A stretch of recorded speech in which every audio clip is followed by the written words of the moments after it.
NEET के जो सवाल होते हैं उसके लिए मैंने बहुत सारे शॉर्टकट ढूंढे हुए हैं। तो अगर इस वीडियो को अंत तक देखोगे, लास्ट के 2 साल में 20-21 में एक सवाल आया था और इस साल रोलिंग को हटा दिया है, तो मेरे हिसाब से 3 तो नहीं आएगा बट 2 सवाल आने की प्रोबेबिलिटी है 2024 के अंदर। अगर मुझे सेकंड हो गया डायमीटर के अबाउट निकालना, तो हम यहाँ पे लगाएंगे perpendicular axis theorem. Perpendicular axis theorem क्या बोलता है?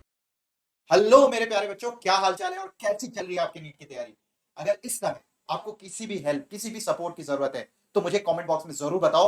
और अगर आपको और ज्यादा पर्सनल डिस्कशन करना है तो you can be a part of the Telegram group.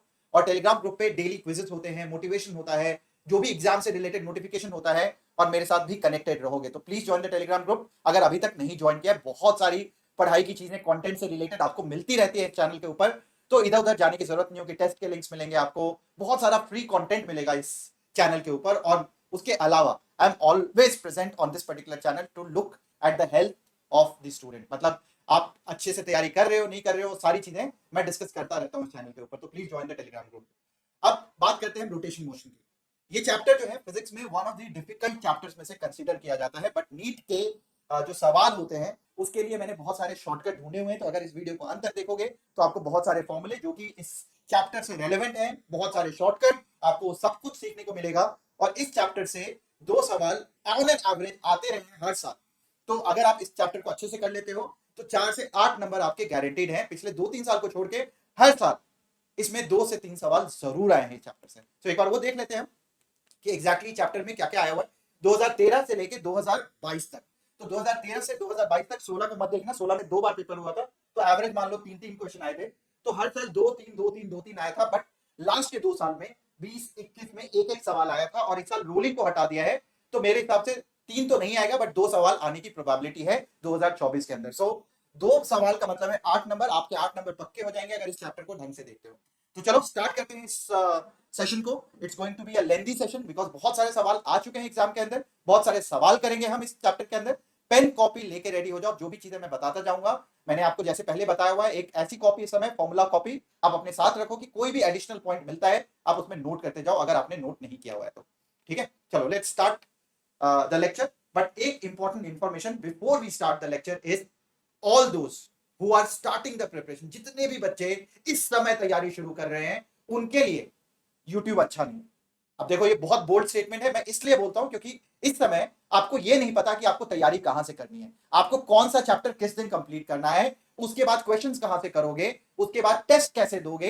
ये सारी चीजें अगर आज तैयारी कर रहे हो या 200-300 के नीचे नंबर आ रहे हैं तो आपको क्रैश कोर्स ज्वाइन करना चाहिए। कहीं का भी ज्वाइन करो, वेदांतु के पास भी क्रैश कोर्स है and if you join it आपको बहुत सारा बेनिफिट मिलेगा क्रैश कोर्स का। तो आज ज्वाइन कर लो और इसके बाद आपको सोचने की जरूरत नहीं होगी कि क्या पढ़ना है, कहां से पढ़ना है और क्या सॉल्व करना है और टेस्ट कैसे देना है। सारी चीजें इसका हिस्सा होगी। इसका डिस्क्रिप्शन में अगेन क्रैश कोर्स के बारे में है, आप उसको क्लिक करोगे तो आपको क्रैश कोर्स का पेज मिल जाएगा जहां जाके आपको सारी क्रैश की इंफॉर्मेशन मिल जाएगी।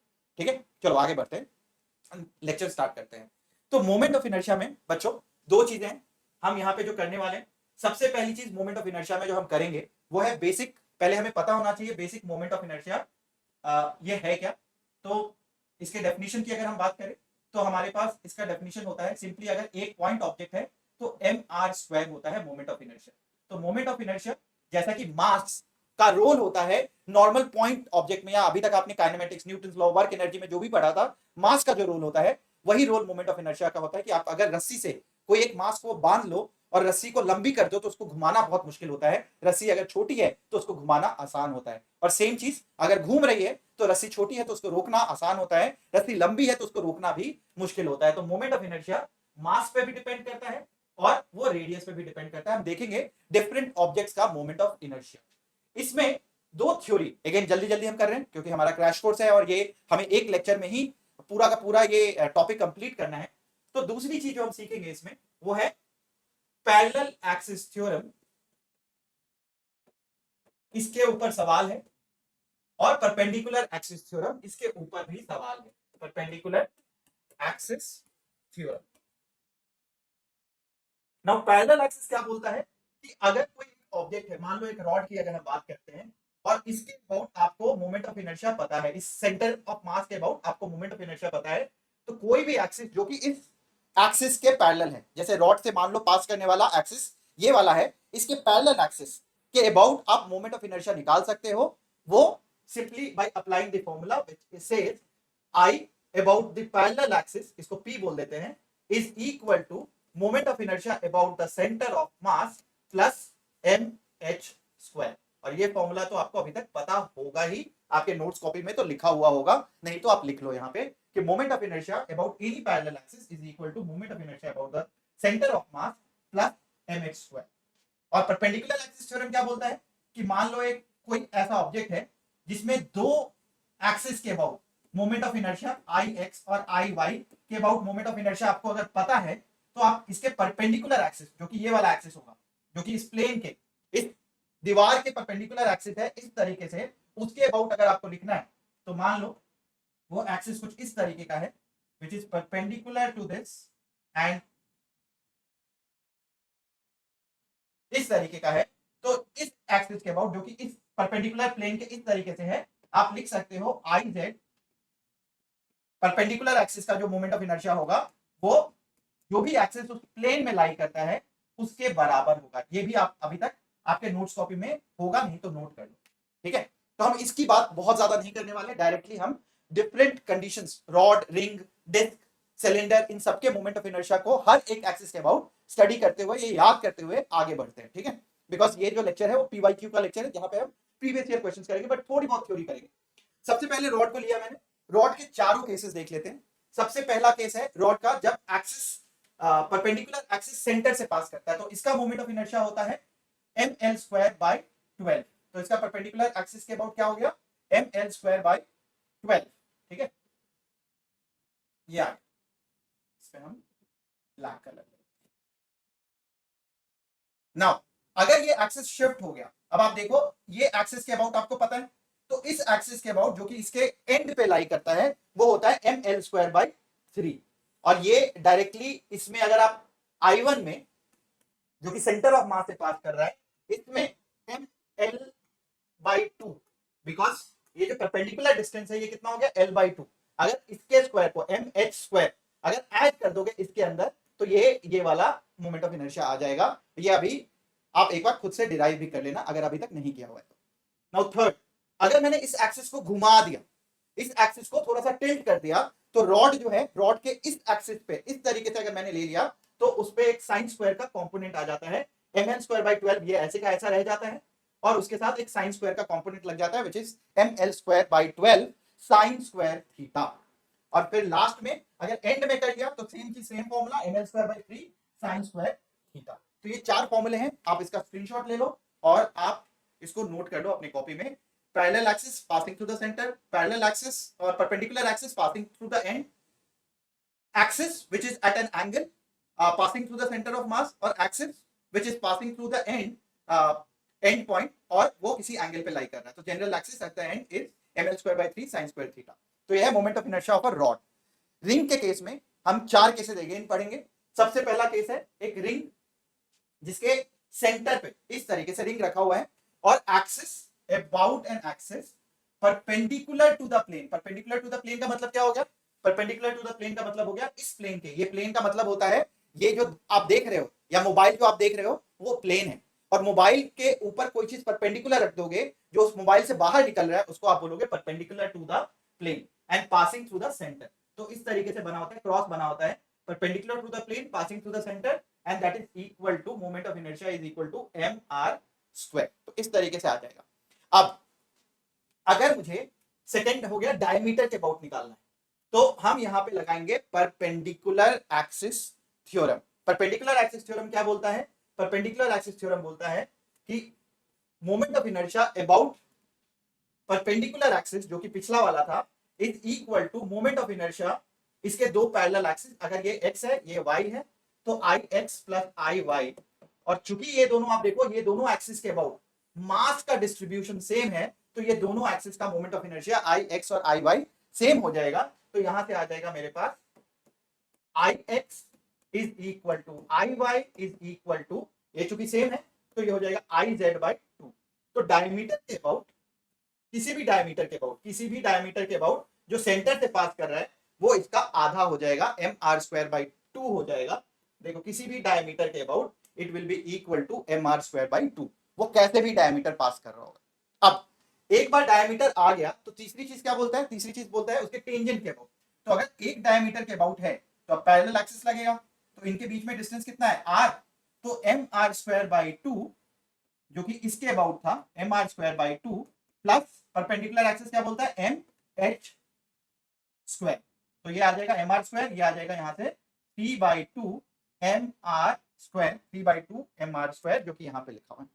और अगर एक एक्सिस रिंग यहां से अटैच्ड है, मान लो एक कड़ा ले लो आप और उस कड़े को यहां से ऐसे होल्ड करो, तो वो इस तरीके से मूव करेगा कड़ा, और इसलिए वो ये वाला हो गया कि passing through the end and perpendicular to the plane of rotation, इस तरीके से, ठीक है। और वो क्या हो जाएगा, ये दोनों एक दूसरे के पैरेलल है, तो M R square centre of mass plus इसके अबाउट आपको पता था ये दोनों पैरेलल हो गए, तो प्लस ये जो परपेंडिकुलर डिस्टेंस है which is M R square and therefore it is equal to 2 M R square. तो अगेन आप एक बार स्क्रीनशॉट ले सकते हो रिंग के केस का, ठीक है। Now third, disc. डिस्क में सबसे पहले सेंटर से पास करने वाला मोमेंट ऑफ इनर्शिया होता है M R square by two, ये डिस्क में moment of inertia M R square by two. अब रिंग और डिस्क में देख लो, रिंग में एम आर स्क्वायर था, यहाँ पे M R square by two है, तो जितना कॉम्पैक्ट करते जाओगे उतना मोमेंट ऑफ इनर्शिया कम होता चला जाएगा, जितना कॉम्पैक्ट उतना मोमेंट ऑफ इनर्शिया कम होता चला जाएगा। यहाँ पे सेम मास, रिंग में सारा का सारा मास पेरीफेरी पे था, मतलब बाहर के हिस्से पे था, यहाँ पे मास जो है सेम मास सेंटर से लेके बाहर तक की तरफ जा रहा है, इसीलिए इसका मोमेंट ऑफ इनर्शिया रिंग से कम है। अब इसका डायमीटर के अबाउट क्या हो जाएगा, डायमीटर के अबाउट इसका आधा हो जाएगा, ये अभी हमने पढ़ा था, रिंग में जो भी इसके अबाउट था, एक्सिस के अबाउट था, उसका आधा हो गया था, सेम चीज यहाँ पे डायमीटर में इसका आधा हो जाएगा, M R square by two का आधा is M R square by four. तो हमेशा याद रखना, अगर आपको एक्सिस के अबाउट पता है तो डायमीटर के अबाउट उसका आधा हो जाएगा। नाउ इसके अबाउट एक बार डायमीटर आ गया तो फिर तो मैं परपेंडिकुलर एक्सिस लगा दूंगा, तो क्या हो जाएगा M R square by four plus M H square, H क्या है आर का होल स्क्वायर, तो कितना हो जाएगा 5 M R square by four.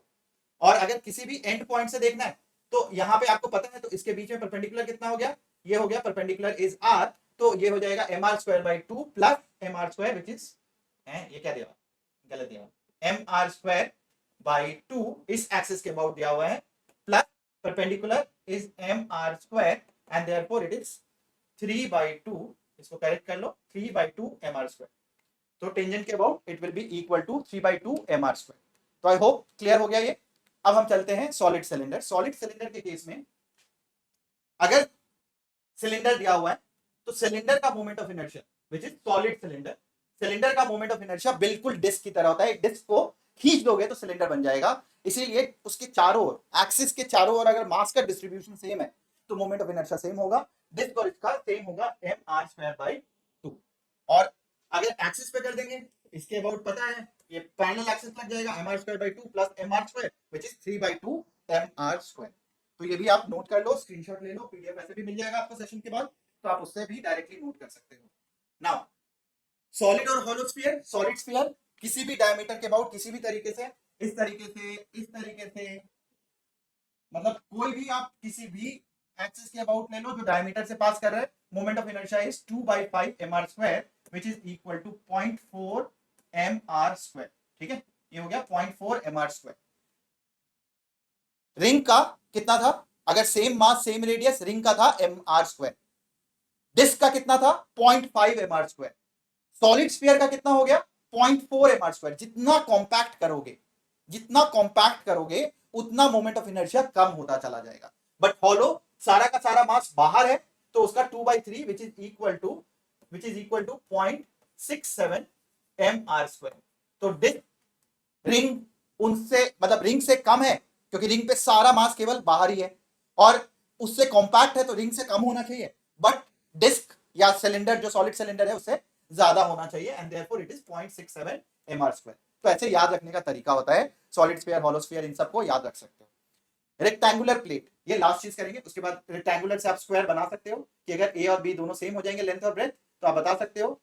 Rectangular मतलब जिस लेंथ के पैरेलल जा रहा है, मतलब ये ऑलमोस्ट रॉड की तरह है, तो रॉड में इस एक्सिस के अबाउट, अगर रॉड, तो हमेशा जिस एक्सिस के अबाउट निकालना है उसका परपेंडिकुलर लेंथ लोगे यहाँ पे, तो अगर मुझे इस एक्सिस के अबाउट निकालना है तो उसका परपेंडिकुलर लेंथ क्या हो गया, बी हो गया, तो एम बी स्क्वायर बाई 12 हो जाएगा। अगर मुझे इस एक्सिस के अबाउट, तो इसका परपेंडिकुलर लेंथ क्या हो गया l, तो ml स्क्वायर बाय 12 हो गया।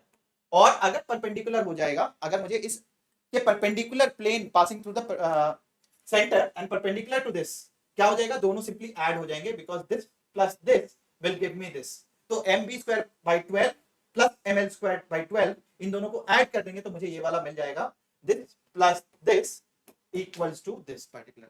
ठीक है, तो आप इस तरीके से इसको याद रख सकते हो, mb स्क्वायर बाय 12। तो जिस एक्सिस के अबाउट हमें निकालना है प्लेट के अंदर, उसका परपेंडिकुलर लेंथ लेना होगा। और अगर ये स्क्वायर प्लेट हो जाएगा तो क्या हो जाएगा, स्क्वायर प्लेट में mh square by 12, mh square by 12, और यहाँ पे mh स्क्वायर बाय 6 हो जाएगा परपेंडिकुलर, अगर ये स्क्वायर प्लेट है तो। ठीक है, a और b या l और b जो है वो सेम हो जाएंगे, तो आप इक्वल हो जाएगा, तो ऑब्वियसली ये दोनों इक्वल हो जाएंगे, तो ma स्क्वायर बाय 12 हो जाएगा। ठीक है, नाउ तो ये अगर हो गई, ये कहानी हमारी मोमेंट ऑफ इनर्शिया की हो गई। आपको सारा थ्योरी, सारे फॉर्मूले पता चल गए। अब हम सिंपली जाएंगे और क्वेश्चंस देखेंगे। क्वेश्चन दिया हुआ है, पहला क्वेश्चन आपके सामने है कि 3 आइडेंटिकल स्फीयर हैं और इस तरीके का पिक्चर दिया हुआ, 2015 का क्वेश्चन है, और इस तरीके का पिक्चर दिया हुआ है, आपको मोमेंट ऑफ इनर्शिया निकालना है इस एक्सिस के अबाउट। तो देखो ये स्फीयर है, ये इस एक्सिस से पास कर रहा है, तो पहले वाले स्फीयर का मोमेंट ऑफ इनर्शिया कितना हो जाएगा, अभी पढ़ा हमने, सॉलिड स्फीयर है, देखो 3 आइडेंटिकल स्फेरिकल शेल्स है। ये इंपॉर्टेंट है, ध्यान रखना बच्चों। स्फेरिकल शेल का मतलब होता है हॉलो स्फीयर। यहीं पे आधे बच्चे तो गलत कर देंगे। तो पहले सवाल पूछा करो जब भी स्फीयर दिया है, सिलेंडर दिया है, कि हॉलो है या सॉलिड है। तो यहाँ पे हॉलो है, तो ये हो जाएगा 2/3 mr स्क्वायर। ठीक है, ये हो गया पहले वाले का।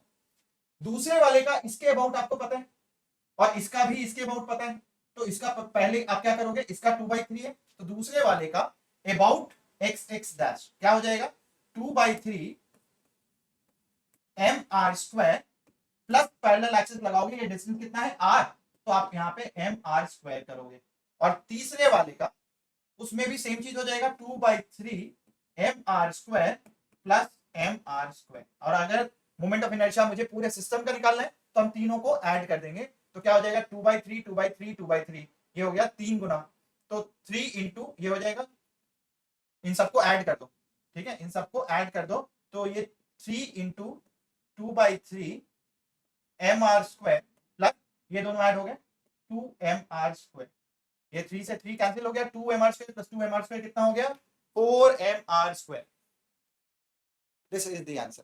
ठीक है, तो ये आपको समझ में आ गया कि हमने क्या किया, हमने बेसिकली फॉर्मूला लगाया, इसका फॉर्मूला पता था, डायरेक्टली ये इस एक्सिस से पास कर रहा था, बट ये जो स्फीयर है इस एक्सिस से नहीं पास कर रहा था, तो इसके अबाउट पता है तो पैरेलल एक्सिस लगा देंगे, इसके अबाउट पता है तो पैरेलल एक्सिस लगा देंगे, और हमारे पास ये आंसर आ जाएगा। नेक्स्ट क्वेश्चन कहता है कि भाई एक सर्कुलर रिंग लिया हमने और उसमें से 90 डिग्री का सेक्टर निकाल दिया। मतलब एक रिंग लिया और उसमें से हमने इतना टुकड़ा जो है 90 डिग्री का टुकड़ा, 90 डिग्री सेक्टर इज रिमूव्ड। ठीक है, ये हटा दिया, ये अब नहीं है, तो मेरे पास केवल इतना हिस्सा रह गया। कितना हिस्सा रह गया, इतना हिस्सा रह गया। तो moment of inertia of the part of the ring about an axis passing through the centre, मतलब मुझे इस एक्सिस के अबाउट निकालना था मोमेंट ऑफ इनर्शिया। तो जितने से मास कम हो जाएगा उतना मोमेंट ऑफ इनर्शिया कम हो जाएगा। इस रिंग का मोमेंट ऑफ इनर्शिया कितना होता है, रिंग का मोमेंट ऑफ इनर्शिया होता था mr स्क्वायर। अब ये जो बचा हुआ पोर्शन है वो कितना हो गया, उसका मास कितना हो जाएगा, अगर पूरे रिंग का मास m है तो ये हिस्सा है 1/4, उसी तरीके से ये हिस्सा है 1/4, ये हिस्सा है 1/4 और ये हिस्सा है 1/4, तो ये बचा हुआ हिस्सा कितना हो जाएगा, ये हिस्सा हो जाएगा 3/4m। तो बेसिकली जो बचा हुआ हिस्सा है उसका मास कितना हो जाएगा 3/4m, and therefore moment of inertia कितना हो जाएगा बचे हुए पोर्शन का 3/4, रेडियस तो बदला नहीं, तो ये रह जाएगा 3/4 इंटू मास इंटू रेडियस का होल स्क्वायर। अब यहाँ पे बच्चों एक चीज बहुत इंपॉर्टेंट है जो अपने नोट्स कॉपी में डालोगे।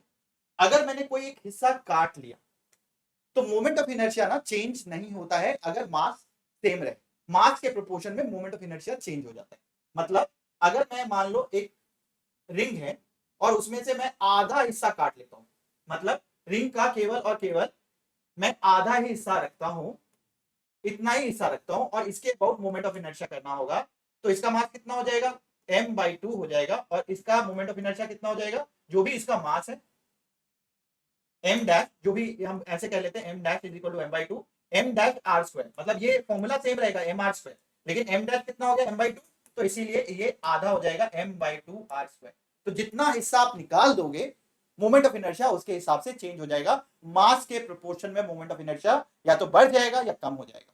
ठीक है, तो अब कई बार एक क्वेश्चन बहुत पहले नीट में ही आया हुआ था कि एक मैंने टुकड़ा लिया, इस तरीके का एक केवल टुकड़ा लिया और इसका एंगल थीटा दे दिया, और ये एक डिस्क का हिस्सा है जिसका मास m है और रेडियस r है, और इसके अबाउट मोमेंट ऑफ इनर्शिया निकालना था।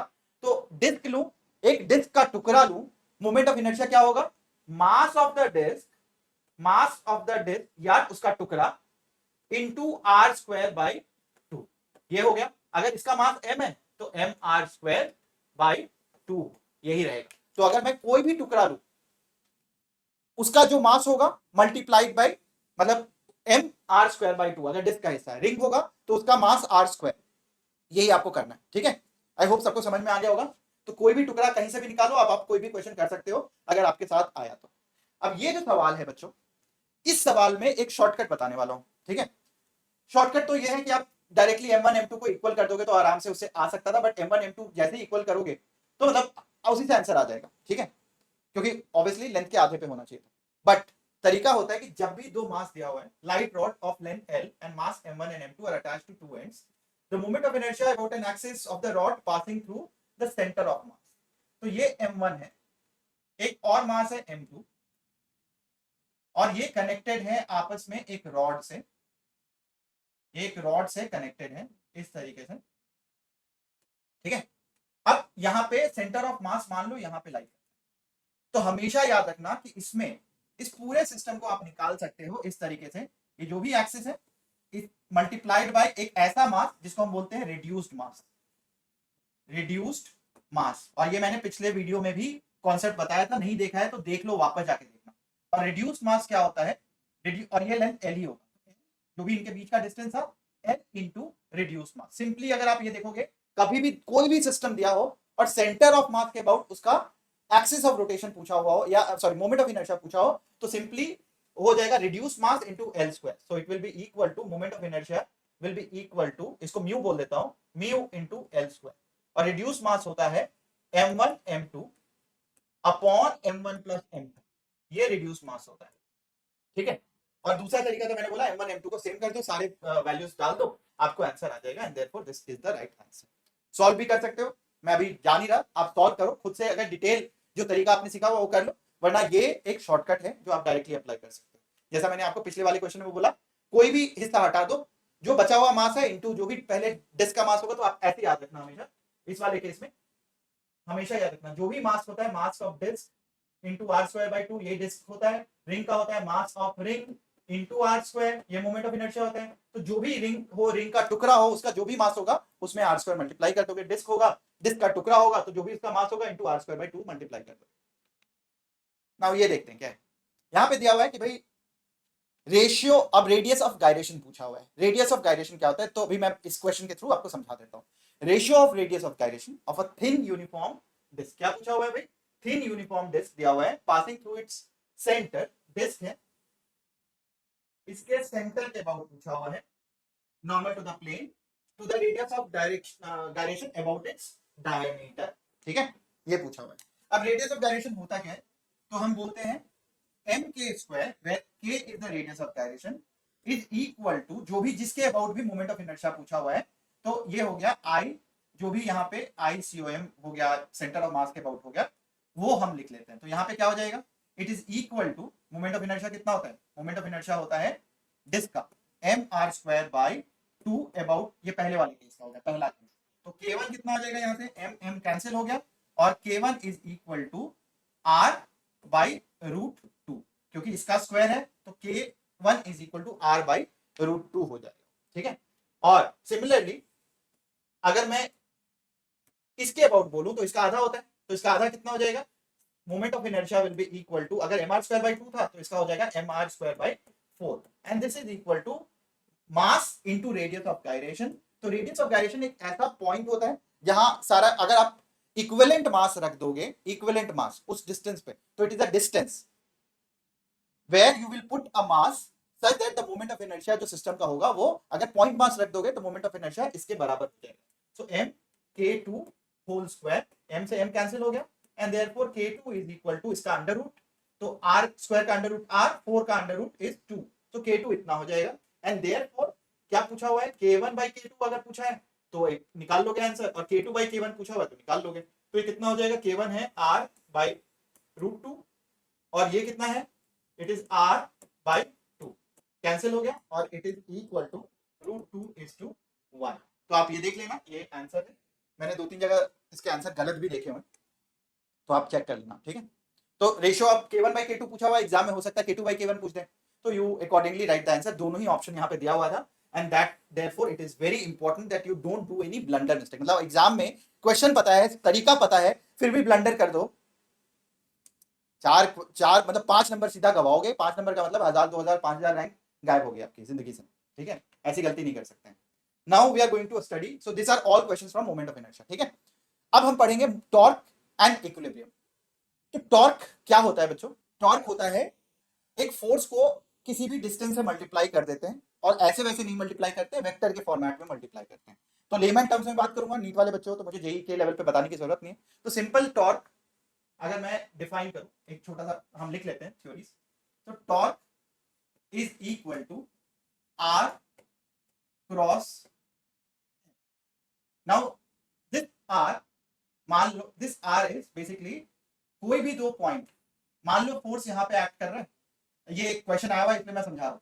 यहाँ पे अगर फोर्स एक्ट कर रहा है R1 पे, ऐसा ये F एक्ट कर रहा है, और पूछा हुआ है, हमेशा जनरली ओरिजिन के अबाउट पूछते हैं, लेकिन मान लो पूछा हुआ है कि टॉर्क R2 के अबाउट कितना लगेगा, टॉर्क R2 के अबाउट कितना लगेगा, तो आप कैसे करोगे, बेसिकली यहाँ पे आप जो फॉर्मूला लिखोगे, this torque will be equal to, it is very important, आप नोट कर लेना कि अगर बोला हुआ है कि force is acting about R2, calculate the torque about some point which is not origin, तो आप लिखोगे it is equal to R1 जिस पॉइंट पे फोर्स लगा minus R2 vector cross product with force. तो this is very important. If R2 is origin तो ये R1 cross F हो जाएगा. So torque will become equal to R cross F या R1 cross F if R2 is equal to, if R2 is equal to 0. तो इस पे एक सवाल आया हुआ है, आपको ये थ्योरी नोट कर लेना है. इट इज वेरी इंपॉर्टेंट, आप ऐसी गलती नहीं करके आओगे. सिंपली कई बार बच्चे केवल R और F मल्टीप्लाई कर देते हैं, आंसर गलत आ जाता है. तो आपको एग्जैक्टली और कई बार इसको उल्टा कर दोगे, R2 माइनस R1 कर दोगे तो भी गलत आ जाएगा answer, because it's a vector quantity. तो हमेशा याद रखना, जिस जगह पे फोर्स लग रहा है माइनस जिस जगह पे कैलकुलेट करना है, आप इनको माइनस करके फोर्स से मल्टीप्लाई कर दोगे, क्रॉस प्रोडक्ट, तो आ जाएगा आंसर. नाउ सेकंड कॉन्सेप्ट ये कहता है इसमें कि टॉर्क का magnitude is equal to, torque का magnitude of torque is R perpendicular into F. मतलब फोर्स लिया और उसको परपेंडिकुलर डिस्टेंस से मल्टीप्लाई कर दिया, फोर्स लिया उसको परपेंडिकुलर डिस्टेंस से मल्टीप्लाई कर दिया. मतलब मान लो अगर मैं कुछ इस तरीके से बोल रहा हूं और मुझे ये फोर्स लगा, तो आप ये देखो कि ये एक्सिस है, इससे अगर मैं इसके दो कंपोनेंट लेता हूं, एक एक्सिस के पैरेलल एक एक्सिस के परपेंडिकुलर, तो परपेंडिकुलर फोर्स इनटू जो डिस्टेंस होगा मैं वो कर सकता हूं. तो बेसिकली यहाँ पे मैं इसको अच्छे से और समझा देता हूं. ये तो बेसिकली मान लो एक इस तरीके से है और इस पॉइंट के अबाउट आपको टॉर्क लेना है, किसका, इस फोर्स का, mg का. तो mg किधर लगा, नीचे की ओर लगा, इससे परपेंडिकुलर डिस्टेंस निकाल दूंगा. तो यहाँ पे ये मान लो अगर L था, ये L था, तो ये कितना हो जाएगा, टॉर्क का magnitude will be equal to force mg into perpendicular distance. अगर इसके अबाउट वो हिंज था तो मैं लिख दूंगा L/2, ये आ जाएगा. सो टॉर्क का magnitude is R perpendicular into force, जो भी फोर्स है उसके लाइन को खींच दो और इससे आप एक्सिस से परपेंडिकुलर डिस्टेंस ले लोगे तो will find the torque. So these are the two concepts. एक नीट में बहुत पहले एक सवाल आया था जो ऑब्वियसली 13 से भी पहले आया हुआ था कि अगर मैं मान लो टॉर्क, तीसरा कॉन्सेप्ट है, अगर मैं टॉर्क का आर के साथ डॉट प्रोडक्ट लेता हूं, torque dot R, this will be equal to 0 and torque dot F will be equal to 0 because torque जो होता है ये आर के परपेंडिकुलर होता है और टॉर्क जो होता है ये फोर्स के भी परपेंडिकुलर होता है, मतलब टॉर्क आर और एफ के परपेंडिकुलर डायरेक्शन में लगता है। तो अगर आर और एफ इस प्लेन में लाई करता है, प्लेन का मतलब है हमेशा दो चीजों से बंधा हुआ, जैसे आपका फोन हो गया, उसका वो एक प्लेन हो गया, छत एक प्लेन हो गया, जो जमीन है वो एक प्लेन हो गया, आपका दीवार एक प्लेन हो गया। तो अगर मान लो आर और एफ उस प्लेन में लाई करता है, जो भी प्लेन होगा, टॉर्क हमेशा उस प्लेन के परपेंडिकुलर डायरेक्शन में लगेगा। तो अगर जमीन पे आर और एफ है तो उसके परपेंडिकुलर डायरेक्शन में लगेगा। आपका फोन आप देख रहे हो इस तरीके से, तो टॉर्क आपके आंखों में लगता हुआ लगेगा, बाहर निकलेगा। अगर आर और एफ आपके प्लेन में या फोन में कैप्चर्ड है, उस प्लेन में आर और एफ दोनों लाई करते हैं, तो टॉर्क जो है वो एक ऐसा तीर होगा जो सीधा आपको आके लगेगा। वैसे भी टॉर्क कॉन्सेप्ट ही ऐसा है, जो तीर आंखें दिमाग में लगे, जहन में लगे, कहाँ कहाँ लगता है। अब नेक्स्ट कॉन्सेप्ट है बच्चों, अगर टॉर्क जीरो है, मतलब अगर हम बोलते हैं sum of all the torque external torque is equal to zero, अगर टॉर्क जीरो है तो इसको हम बोलते हैं रोटेशनल इक्विलिब्रियम। रोटेशनल इक्विलिब्रियम, तो टॉर्क अगर जीरो है तो उसको बोलते हैं रोटेशनल इक्विलिब्रियम। और इन केस ऑफ, मान लो एक इस तरीके का सिस्टम दिया हुआ है, और कल हम लोगों ने ये भी मतलब लास्ट वीडियो में किया था कि अगर एक कपल है, couple is equal and opposite force लग रहा है, तो यहाँ पे क्या होगा, नेट फोर्स इसका जीरो है। और जब भी नेट फोर्स जीरो होता है तो उसको हम बोलते हैं, इस चीज को बोलते हैं ट्रांसलेशनल इक्विलिब्रियम। ट्रांसलेशनल इक्विलिब्रियम, और इसमें नेट टॉर्क जो है वो जीरो नहीं है। अब आप पूछोगे सर आपको देखते ही कैसे आइडिया लग जाता है कि टॉर्क जीरो है कि नहीं है, या टॉर्क प्लस है माइनस है? तो बेटा ये याद रखना भाई, सबसे पहले क्या करोगे आप, यहां से जिस पॉइंट पे टॉर्क निकालना है वहां से एक लाइन खींच दो, रेडियस का लाइन, और उससे फोर्स की तरफ जाने की कोशिश करो। तो क्या हो गया, ये दिख रहा है क्लॉकवाइज। सेम जगह यहां पे टॉर्क निकालना है, यहां से एक लाइन खींच दो और फिर से फोर्स की तरफ जाने लगो, ये भी क्या है, क्लॉकवाइज। तो अगर ये क्लॉकवाइज है और ये भी क्लॉकवाइज है, तो दोनों चीजें, दोनों टॉर्क ऐड हो जाएगा, and therefore net torque zero नहीं है, क्योंकि दोनों ऐड हो जाएगा। अब एक दूसरी चीज देख लेते हैं कि भाई अगर यहां पे मान लो ऐसे दिया होता एफ और एफ, ठीक है, ये इक्वल एंड ऑपोजिट, तो यहाँ sorry equal force in the same direction, तो नेट फोर्स जीरो नहीं है, ये जीरो नहीं है, क्योंकि net force is equal to 2f। लेकिन टॉर्क देख लेते हैं, टॉर्क क्या हो जाएगा, इधर से जाएंगे तो ये एंटी क्लॉकवाइज हो गया, इधर से जाएंगे तो ये क्लॉकवाइज हो गया, और ये टॉर्क इस फोर्स के द्वारा कितना हो जाएगा, इस फोर्स के द्वारा टॉर्क 1 हो जाएगा perpendicular distance r into F. और अगर एक को मैंने प्लस बोला, मान लो इसको माइनस बोल देता हूं, हम देख भी लेंगे कैसे होता है, तो इसके द्वारा टॉर्क क्या हो जाएगा, ये हो जाएगा आर एफ। तो एक अगर माइनस है तो दूसरा क्या हो जाएगा, प्लस हो जाएगा। तो क्लॉकवाइज अगर माइनस है तो एंटी क्लॉकवाइज को हम प्लस में मान लेंगे। और बच्चों जनरली टॉर्क में एंटी क्लॉकवाइज को हम प्लस मानते हैं, क्लॉकवाइज को हम नेगेटिव मानते हैं। आप कुछ भी करके सॉल्व कर सकते हो, किसी को भी प्लस किसी को माइनस है तो हमारी मर्जी है, हम किसी को भी प्लस किसी को माइनस बोल रहे हैं। तो बेसिकली हम यहाँ पे टॉर्क 2 जो है वो पॉजिटिव आ रहा है, यहाँ पे टॉर्क 1 इज नेगेटिव आ रहा है, ठीक है। तो इस तरीके से हमने टॉर्क के बारे में सीख लिया। तो अगर हम टॉर्क कहीं भी निकालना है तो हम आराम से निकाल सकते हैं। अब सवाल देख लेते हैं। सबसे पहला सवाल तो बहुत ही सिंपल सा था, फाइंड द टॉर्क। कब आया, 20 में, 20, 21, 22 में सवाल आसान हो गए थे, उससे पहले के सवाल अच्छे आए थे। तो रोटेशन में सवाल अच्छे भी आए हुए हैं और थोड़े से लेंदी भी आए हुए हैं, तो इसीलिए रोटेशन जो है बच्चों को डराता है। बट 20, 21, 22 में एनटीए आपके साथ है भाई, चाहे लाख गड़बड़ करे एनटीए, बट बच्चों के हित में ही सोचता है भाई, लेवल कम कर देता है, ठीक है। किनको नुकसान होता है, जो बच्चे एम्स की बात सोच रहे हैं, जो बच्चे बिल्कुल 650, 680, क्योंकि वहां पे डिफरेंस नहीं जाता है। एक के 720 आए तो दूसरा बोलता है भाई मेरे भी 720, तीसरा बोलता है भाई मेरे भी। अब तो ऐसा हो गया, मुझे लगता है 100 बच्चे बोलेंगे मेरे भी 720 है, तो उनके लिए नुकसान हो गया। बट ठीक है, हम सब तो खुश हैं, हम सब जो देख रहे हैं भाई, हमारे लिए तो एनटीए बहुत हित में सोच रहे हैं। तो सिंपल सा सवाल है, find the torque about origin. देखो अब यहाँ पे क्या दिया हुआ है, अबाउट द ओरिजिन, कुछ सोचने की जरूरत नहीं है, एक तो ओरिजिन हो गया, इसके अबाउट निकालना है, और फोर्स कहाँ लग रहा है, 2k पे लग रहा है। तो सिंपली क्या हो जाएगा, torque is equal to R cross F. यहाँ आर क्या दिया हुआ है, 2k कैप। हमेशा याद रखना, आर पहले होता है, एफ बाद में होता है। पहले आर फिर एफ, बोलो मेरे साथ, पहले, यस राइट, फिर, ठीक है बढ़िया, पहले आर फिर एफ। और एफ कितना दिया हुआ है भाई, मैं एफ क्यों लिख रहा हूँ यहाँ पे, तो एफ कितना दिया हुआ है, एफ दिया हुआ है 3j कैप। अब आई जे के कैसे निकालते हैं, मेरा एक तरीका है, आप इसको याद कर सकते हो या अपना तरीका लगा सकते हो। आई जे के मैं ऐसे लिख लेता हूं, अगर मैं आई से जे की तरफ जाता हूं, आई क्रॉस जे, तो पॉजिटिव के होता है, जे क्रॉस के पॉजिटिव आई होता है, के क्रॉस आई पॉजिटिव जे होता है। लेकिन उल्टे डायरेक्शन में जाएंगे। अब यहाँ पे क्या पूछा, के और जे, मतलब यहाँ पे पूछ दिया भाई, यहाँ पे क्या पूछ दिया, यहाँ पे पूछ दिया के से जे की तरफ, के से जे की तरफ, तो क्या हो जाएगा माइनस आई। तो यहाँ पे हम लिख देंगे इसको माइनस 3 × 2 6, के और जे, के से जे की तरफ क्या आएगा माइनस आई, तो माइनस यहाँ लिख दिया माइनस आई, ठीक है। तो -6 आई कैप, ये आ जाएगा न्यूटन, न्यूटन मीटर, ठीक है। 6 आई कैप यहाँ लिख भी देता हूं, न्यूटन, न्यूटन इससे आएगा और मीटर इससे आएगा, ठीक है। आगे समझ सबको। अब अगला सवाल करते हैं भाई, अब कमर कस लो, अब आपको थोड़ा मैथ्स करना होगा। यहां दिया हुआ है भाई, कहां हिल हुल क्या, हाँ, moment of the force, force ये दिया है, at force is acting at इतना, अबाउट द पॉइंट इतना।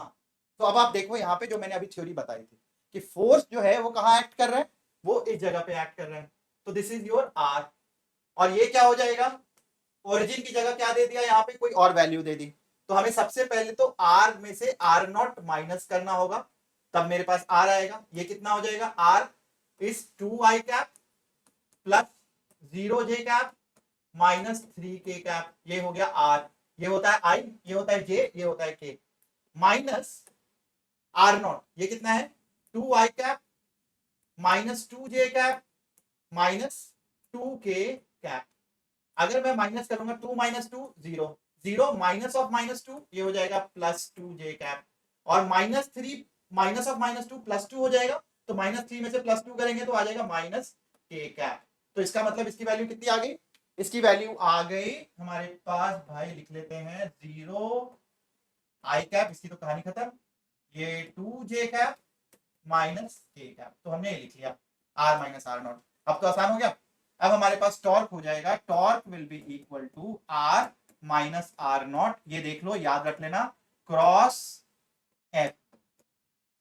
ये कितना है, ये है 0 I cap plus 2 J cap -k cap cross f, f कितना दिया हुआ है 4 I cap plus 5 J cap. ये सब करने की एग्जाम में जरूरत नहीं, डायरेक्टली भी लिख सकते हो। अब जब भी 3 चीजें दी होती हैं, वैसे तो आप यहाँ पे इसको मल्टीप्लाई कर करके भी कर सकते हो, बट जब भी 3 चीजें दी हुई हैं उसका तरीका होता है डिटर्मिनेंट वाला। आप क्या बोलते हो, सबसे पहले एक डब्बा बनाते हो, फिर यहाँ लिख लेते हो आई, यहाँ लिख लेते हो जे, यहाँ लिख लेते हो के, पहले आर वाली सारी वैल्यूज, आर में पहली वैल्यू क्या है 0 आई वाली वैल्यू, जे वाली वैल्यू कितनी है 2, और के वाली वैल्यू कितनी है -1, आई में एफ में, अब यहाँ पे ये हो गया आर की जगह लिख दिया हमने, और यहाँ पे हम लिखेंगे एफ, आर क्रॉस एफ। तो पहले जो होता है वो पहले आएगा, इसमें उल्टा कर दोगे तो माइनस हो जाएगा, फिर आएगा जो बाद में होता है वो कितना है 4 5 -6। और इसको सॉल्व कैसे करते हैं, हम सबसे पहले आई अगर लिखूंगा, इसको मैं इस तरीके से सॉल्व करता हूँ, यहाँ पे मैं दूसरी तरफ कर देता हूँ, वो आप देखते रहना। हम सबसे पहले आई लिखेंगे, आई में क्या करते हैं, हम इसको ढक लेते हैं और इसको ढक लेते हैं, ठीक है। तो हमारे पास क्या बचा, केवल आई को अगर ऊपर वाले को ढक लिया और इस साइड को ढक लिया, इसको ढक लिया, इसको ढक लिया, तो क्या हो जाएगा 2 × -6, 2 × -6 माइनस ऑफ, इसको एक डब्बे में कर देते हैं, माइनस ऑफ 5 × -1 विच इज -5। तो कितना हो गया आई वाली वैल्यू, ये हो गया -12, और ये माइनस और माइनस +5, तो ये हो जाता है आई की केवल वैल्यू हम देख रहे हैं, तो ये हो गया -7 आई कैप। तो -7 आई कैप यहाँ पे है, -7 आई कैप यहाँ पे है, ये गया ये गया। अब आप दूसरा निकाल लो, तो दूसरे वाले में -j आता है, पहले हम आई लिखते हैं और फिर हम -j लिखते हैं, तो अब हम -j लिखेंगे और फिर वही कहानी वही किस्सा वापस से दोहराएंगे। हमने इसको ढका, इसको ढका, यहाँ पे 0 है, ये 4 था, 0 × -6 ये कितना हो गया 0, और 4 × -1, तो बेसिकली क्या हो जाएगा, यहाँ पे हम बोलेंगे 0 × 6, ये इस तरीके से 0 × 6 माइनस ऑफ क्या हो जाएगा, माइनस ऑफ 4 × -1, तो ये कितना हो गया, ये हो गया 0, और माइनस, ये -4 होता है, माइनस और माइनस इस +4 हो जाएगा, और यहाँ माइनस था तो ये आ जाएगा -4 ये कैप। अब आप देख लो यहाँ -8 है, ये भी कैंसिल हो गया, अब हमारे पास केवल ये है, तीसरे वाली को सॉल्व करने की जरूरत नहीं पड़ेगी। ठीक है, तीसरे वाले को सॉल्व करने की जरूरत नहीं पड़ेगी। ये एक बार दोबारा से प्रैक्टिस कर लो, और मैं टेलीग्राम पे ऐसे 2-3 और सवाल दे दूंगा फॉर मोर प्रैक्टिस, बिकॉज अगर ये आ गया, नंबर नहीं गंवाने, बिकॉज बहुत आसान सवाल है, मैंने तरीका भी बता दिया है, बट लेंदी है। देखो कब आया था, 18 में आया था, तो 20 के बाद तो एनटी आपके लिए मेहरबान हो गया है, तो इतना लेंदी नहीं आना चाहिए, बट अगर आ गया तो आप गलत नहीं करके आओगे। मैं 3-4 क्वेश्चन और दे दूंगा, टेलीग्राम ज्वाइन कर लो। अब यहाँ पे किस्सा शुरू होता है, एक और चीज जो नया कॉन्सेप्ट अभी हम सीख लेते हैं कि भाई अगर टॉर्क, हमने क्या बोला था, टॉर्क का एक फॉर्मूला होता है आर क्रॉस एफ, लेकिन जब रिजिड बॉडी होता है, ये सारे फोर्सेस मिलके ये किसके बराबर हो जाते हैं, टॉर्क का मैग्नीट्यूड जो हो जाता है ये हो जाता है आई इंटू एल्फा। टॉर्क का मैग्नीट्यूड कितना होता है, आई इंटू एल्फा। तो जिस पॉइंट के अबाउट टॉर्क, मतलब मान लो मैं टॉर्क पी के अबाउट बोलता हूं, तो मोमेंट ऑफ इनर्शिया भी पी के अबाउट होगा। तो जिस पॉइंट के अबाउट टॉर्क है, उस पॉइंट के अबाउट मोमेंट ऑफ इनर्शिया हम कैलकुलेट करेंगे और वहां से हम एल्फा निकाल लेंगे। इसके भी सवाल आपसे पूछे गए। तो यहाँ पे क्या बोलता है, यहाँ बोलता है कि एक रॉड है, वो इस पॉइंट पी पॉइंट के अबाउट हिंज्ड है, यहाँ पे बंधा हुआ है, ऐसे बंधा हुआ है, और इधर से रस्सी से भी बांधा हुआ है ताकि ये इस पे स्टेबल रहे। जैसे ही रस्सी काट दिया, ये टक नीचे आ गया। ठीक है, जैसे ही हमसे डोर बंधी हुई थी, किसी की डोर कटी, भाई गए हम, है ना, तो डोर काटा, ये भाई नीचे आ गया। तो अब क्या पूछा है, एंगुलर एक्सीलरेशन निकालना है। अब एंगुलर एक्सीलरेशन कैसे निकालोगे, तो हम सबसे पहले क्या करेंगे, यहाँ पे एक एक स्टेप करके समझते हैं। यहाँ पे इस पे एक फोर्स लगेगा जिसको हम बोलते हैं एम इंटू जी, एक फोर्स लगेगा, और एक फोर्स हिंज का भी लगेगा ऊपर की ओर, एफ मान लो हिंज की बात करते हैं। तो जो टॉर्क होगा, अब देखो दो ही फोर्सेस लगे, तो हम बोलेंगे टॉर्क किस पॉइंट के अबाउट पूछा है, इस पी पॉइंट के अबाउट पूछा है, तो torque about P is equal to torque M G का उसके अबाउट प्लस टॉर्क इस फोर्स का उसके अबाउट। अब एक थ्योरी है जो आप लिख लोगे, वो कहता है कि अगर टॉर्क, सॉरी, अगर फोर्स उस पॉइंट से पास करता है जिसके अबाउट आपको मोमेंट ऑफ इनर्शिया निकालना है, जैसे दरवाजा है, दरवाजा जिस एक्सिस के अबाउट घूमता है, अगर उसको पकड़ के हम धक्का मार रहे होंगे तो बेवकूफ होंगे ना, क्योंकि वो तो मूव ही नहीं करेगा, वो तो घूमेगा ही नहीं। तो जिस एक्सिस के अबाउट मुझे टॉर्क निकालना है, अगर उसी एक्सिस पे फोर्स लग रहा है, तो उस फोर्स के द्वारा टॉर्क जीरो हो जाएगा। तो भाई इसके द्वारा टॉर्क तो जीरो हो गया, and this is equal to moment of inertia. पर बोलो मेरे साथ, किसके अबाउट लिखूं, इसके अबाउट कि इसके अबाउट, तो जिस पॉइंट के अबाउट टॉर्क निकालना है उसी के अबाउट मोमेंट ऑफ इनर्शिया लिखूंगा इनटू अल्फा। तो अब mg के द्वारा टॉर्क क्या हो जाएगा, mg इंटू परपेंडिकुलर डिस्टेंस, ये तो हम सीख चुके हैं। तो अगर l लेंथ है तो ये हो जाएगा mg into l by two, और this is equal to moment of inertia इसके अबाउट रॉड के अंत में मोमेंट ऑफ इनर्शिया कितना होता है, m l स्क्वायर बाई 3 ये होता है इंटू अल्फा। m से m कैंसिल, l से l कैंसिल, अल्फा कितना हो गया, 3 उधर गया, 2 इधर था पहले से, g बाई l, तो 3g by 2l, 3g by 2l। ठीक है, आया समझ में सबको। हमने रस्सी काटी, वो नीचे गया, कौन उसको नीचे लेके जा रहा है, mg नीचे लेके जा रहा है, mg उसको घुमा रहा है। जैसे यहाँ पे अगर मैं इसको देखूं तो सिंपली mg की वजह से नीचे गया, तो टॉर्क अबाउट, जैसे ये क्वेश्चन पूछा जा सकता है, किताब पकड़ी हुई है आपने, किताब नीचे जा रहा है, तो किताब क्या हो गया, रेक्टेंगल हो गया, तो रेक्टेंगल पे क्वेश्चन आ सकता है, स्क्वायर पे क्वेश्चन आ सकता है। अगर आपको मोमेंट ऑफ इनर्शिया याद है तो मोमेंट ऑफ इनर्शिया लगाओगे, और उसके बाद फिर से मोमेंट ऑफ इनर्शिया लगाने के बाद आप क्या करोगे, बहुत सिंपल हो जाएगा, है ना। मोमेंट ऑफ इनर्शिया लगाने के बाद आप उसको बोलोगे that into alpha is equal to mg into perpendicular distance. ठीक है, तो एक क्वेश्चन मैं आपको किताब पे भी दे दूंगा, ठीक है, किताब को पकड़ा हुआ है आपने, तो मोमेंट ऑफ इनर्शिया कितना होगा ये हम बना के मैं एक्चुअली उसमें आपके टेलीग्राम पे शेयर कर दूंगा। ठीक है, तो प्लीज टेलीग्राम फॉलो करते रहो, हर जगह मैं बार बार बोल रहा हूँ, मैं शेयर करता रहूंगा जो मुझे लगेगा कि आ सकता है आपके एग्जाम में क्वेश्चन। अब यहाँ पे पूछा है कि भाई एक रस्सी को मैंने हॉलो सिलेंडर, सबसे पहले ये पढ़ना जरूरी है, हॉलो सिलेंडर, ठीक है, एक रस्सी को मैंने हॉलो सिलेंडर के अराउंड बांध दिया, और उसको मैं ऐसे पकड़ के लीव करता हूँ। Angular acceleration of the cylinder if rope is pulled with the force of 30 Newton.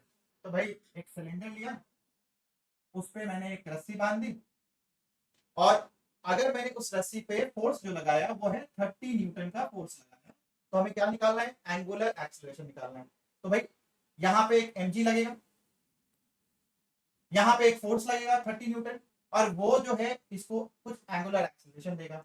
हमें टॉर्क किसके अबाउट निकालना चाहिए भाई, टॉर्क हम इसके अबाउट निकाल लेते हैं, इस सेंटर के अबाउट, तो अगर मैं टॉर्क निकालूंगा ओ के अबाउट, मान लो उसको ओ बोल देता हूं, तो किसके बराबर हो जाएगा, torque due to 30 newton plus torque due to mg। अब जल्दी से एपी सर के छेले की तरह जल्दी से बता दो भाई मेरे कि mg के द्वारा टॉर्क कितना होगा।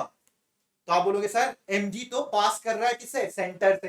तो अगर mg सेंटर से पास कर रहा है तो उसके द्वारा टॉर्क कितना हो जाएगा, सुन बटा सन्नाटा, 0 हो जाएगा इसके द्वारा, क्योंकि mg इसी के द्वारा सेंटर से ही पास कर रहा है, इसीलिए इसके द्वारा टॉर्क कितना हो गया, 0। एंड देयरफॉर 30 न्यूटन के द्वारा कितना हो जाएगा, 30 इंटू परपेंडिकुलर डिस्टेंस।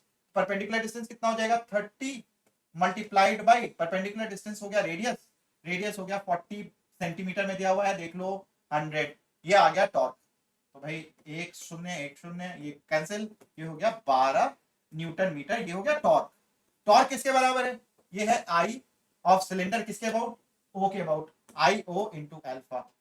सिलेंडर का इसके अबाउट मोमेंट ऑफ इनर्शिया जल्दी से बता दो, हॉलो सिलेंडर है, हॉलो सिलेंडर का moment of inertia about the axis passing through the centre and perpendicular to it कितना होता है, एम आर स्क्वायर बाई 2 लिखूं, हॉलो है एम आर स्क्वायर लगेगा into alpha is equal to 12। M कितना दिया हुआ है, 3 kg दिया हुआ है, एम 3 kg दिया हुआ, तो मैंने यहाँ 30 क्यों, अच्छा 30 का फोर्स था, ठीक है, 3 इंटू आर स्क्वायर 40 इंटू 40, इसीलिए मैं बाद में कैलकुलेट करता हूँ, बटे 100 इंटू 100, 40 बटे 100 एक 0.4 मीटर और ये 0.4 मीटर इंटू एल्फा, ये आ जाएगा 1 0 1 0 1 0 1 0 कैंसिल हो गया, और 12 से ये कैंसिल हो गया, और आपके पास रह कितना गया, रह गया है 100 इधर जाएगा, ये 4 रह गया, तो एल्फा इज इक्वल टू 100 गया, और यहाँ पे मेरे पास 4 रह गया, ये वाला 4, तो ये हमारे पास कितना रह गया, 25। देख लेना भैया कैलकुलेशन, कैलकुलेशन मैं भी मिस्टेक कर सकता हूँ, बहुत पॉसिबल है, बहुत सारे मिस्टेक किए हैं जिंदगी में मैंने, ठीक है। तो अब देख लो यहाँ पे क्या दिया हुआ है भाई, 30 दिया हुआ है, रेडियस दिया हुआ है, ये सब देख लेना, 30 इंटू आर, आर इज 0.12, ये 12 न्यूटन, ये 12 न्यूटन मीटर हो गया torque, torque is equal to I alpha, I होता है एम आर स्क्वायर बाई, ठीक है, 40 40 ये हो गया, एक कैंसिल, तो 4 से 25 25 अल्फा हो गया, ठीक है, मेरे साथ 25 ऑप्शन है ना, हाँ। और ये मीटर पर सेकंड स्क्वायर, भाई ये तो बिल्कुल ही नहीं होगा, क्योंकि क्या दिया हुआ है, angular acceleration is always radian पर सेकंड स्क्वायर, तो ये भी कंफ्यूजन है, तो यहीं से दिख जाना चाहिए था आपको, 25 तो पक्का ही था, तो 25 रेडियन पर सेकंड स्क्वायर, मतलब अगर तुक्का मारना होता तो मैं 25 ही मार के आता, क्योंकि इतने सारे ऑप्शन में 25 कहीं दिख रहा था, मीटर पर सेकंड स्क्वायर, मीटर पर सेकंड स्क्वायर, ये तो कैंसिल हो जाता, रेडियन था ये और वो, तो भाई मोस्ट प्रोबेबल ऑप्शन तो यही था, ये ऑड मैन आउट है, तो ऑड मैन आउट को तो वैसे भी काट दिया करो। अब आते हैं इस सवाल पे, क्या दिया हुआ है सवाल, uniform circular disc of radius 50 centimetre is at rest, is disc है free to turn about its axis perpendicular to its plane and passes through its center. It is subjected to a torque that produces a constant angular acceleration. Alpha दिया हुआ है 2 radian per second square, ठीक है।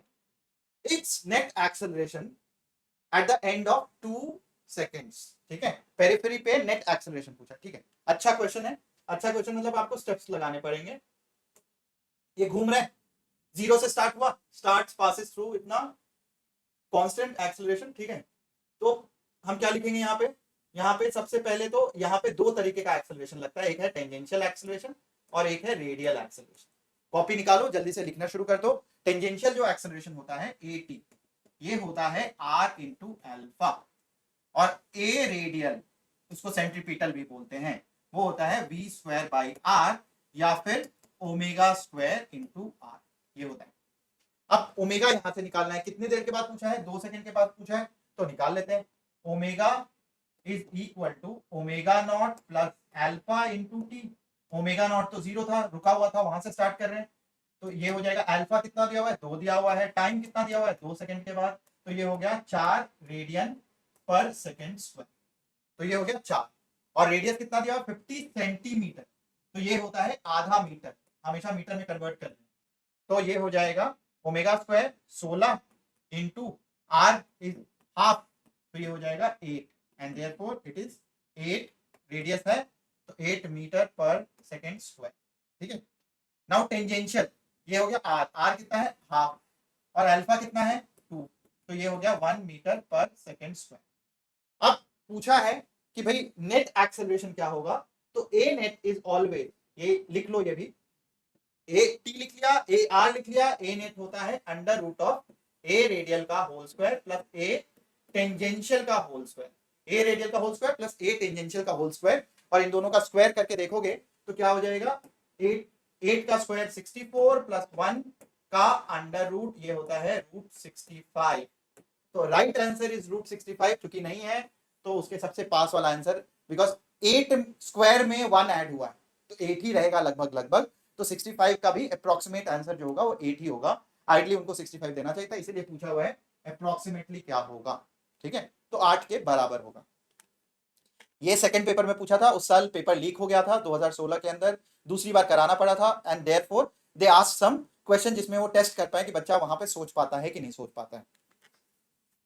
चलो next question, बहुत सवाल है भाई, तो इसीलिए आराम से पानी वानी लेके पी लो, ब्रेक लेना है ब्रेक ले लो, 2 मिनट 1 मिनट का पॉज कर दो वीडियो को और वापस आ जाना, भाग मत जाओ इधर उधर, बहुत इंपॉर्टेंट टाइम चल रहा है आपका।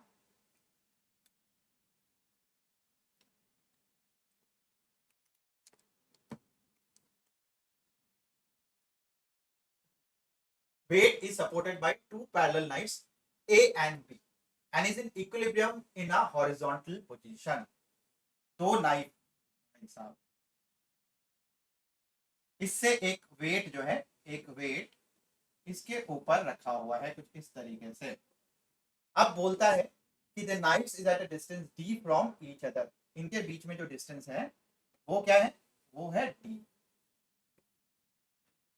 The center of mass of the rod is at a distance h from A, तो सेंटर ऑफ मास जो है ना वो कहां पे लाई करता है, सेंटर ऑफ मास लाई करता है x डिस्टेंस पे, ये A है ये है B, मान लो ये x डिस्टेंस है, सेंटर ऑफ मास यहाँ पे लाई करता है, क्योंकि नहीं दिया हुआ है यूनिफॉर्म रॉड तो इसलिए हम सेंटर ऑफ मास जो दिया है मान लेंगे चुपचाप से। जहां सेंटर ऑफ मास वेट वहीं एक्ट करेगा। कल मैंने बताया था भाई धरती पे तो वेट हमेशा सेंटर ऑफ मास पे ही लगता है, यूनिफॉर्म ग्रेविटेशनल फील्ड है तो यहाँ पे वेट लगेगा। पूछा है नॉर्मल रिएक्शन ऑन ए पे एक नॉर्मल रिएक्शन, देखो ये इसके ऊपर एन ए बोल देते हैं, इसके ऊपर हम बोल देते हैं एन बी लग रहा है, ठीक है। तो अब हम क्या करेंगे, हम यहाँ पे सिंपली, क्योंकि यहाँ पे मुझे यहाँ पे निकालना है रिएक्शन ऑन ए, निकालना है नॉर्मल रिएक्शन ऑन ए, तो इसका तरीका होता है बच्चों, अगर मुझे जिस पे नॉर्मल रिएक्शन निकालना है उससे दूर चले जाओ, जैसे यहाँ पे एन बी मुझे नहीं पता है, यहाँ पे एन ए भी नहीं पता है, और W दिया हुआ है, आंसर किसके टर्म्स में दिया हुआ है, W में दिया हुआ है, D में दिया हुआ है, X में दिया हुआ है, तो मेरे को NA नहीं पता, NB नहीं पता, तो जो वेरिएबल निकालना है उस वेरिएबल को रखो और दूसरे पॉइंट पे टॉर्क निकाल दो। तो हम निकालेंगे टॉर्क एट B, और ये पॉइंट जो मैंने हल्के में बोल दिया आप उसको गंभीर तरीके से कॉपी में लिख लो। मैंने क्या बोला, हल्के को अभी गंभीर बनाता हूं, मैंने बोला जिस पॉइंट पे अभी हमारे पास फोर्सेस कौन कौन से हैं, NA, NB एंड W, क्या आंसर में दिया हुआ है, W दिया हुआ है, तो हमें क्या नहीं पता है, NA और NB नहीं पता है। पूछा क्या है आपसे एक सवाल में, NA पूछा है, तो जो पूछा हुआ है उसको रख लो, जो नहीं पूछा हुआ है, NB नहीं पूछा हुआ है, उस जगह पे टॉर्क निकाल लो।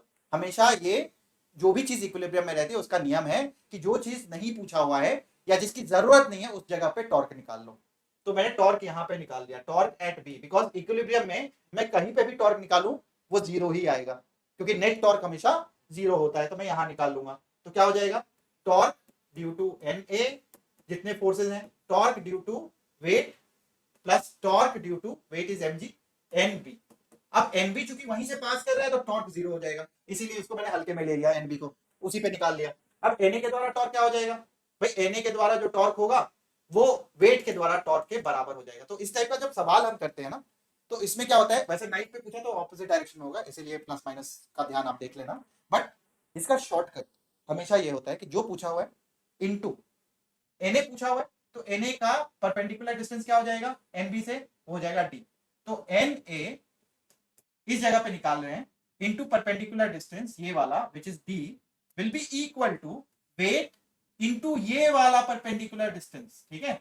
तो वेट इनटू ये वाला डिस्टेंस अगर x है तो ये कितना हो जाएगा, d माइनस एक्स, तो weight into d minus X, and therefore na is equal to w d minus X by d, ठीक है, d minus X by d। तो देखो बच्चों यहाँ पे इंपॉर्टेंट है कि जब भी इस टाइप का इक्विलिब्रियम का कोई भी केस, और ये भी मैं आपको इस टाइप के 2-3 सवाल और दे दूंगा इक्विलिब्रियम के आपके असाइनमेंट के रूप में on Telegram. So now equilibrium जब भी पूछा हुआ है तो हमेशा टॉर्क उस जगह पे निकालो, उस जगह पे निकालो जो अननोन क्वांटिटी। तो जहां पे भी मैक्सिमम अननोन क्वांटिटी है टॉर्क वहां निकाल लो, बिकॉज इक्विलिब्रियम में नेट टॉर्क जीरो होता है। तो Na पे निकालोगे तो भी जीरो आ जाएगा नेट टॉर्क, W पे निकालोगे तो भी जीरो आ जाएगा, और NB पे निकालोगे तब भी जीरो आ जाएगा। Na पे अगर मुझे निकालना होता तो मैं लिखता W into X is equal to NB into D. तो NB भी निकाल सकता था मैं। NB कैसे निकलता? NB इंटू जो परपेंडिकुलर डिस्टेंस है A पे is equal to W into उसका और A के बीच का डिस्टेंस x। तो NB कितना हो जाता?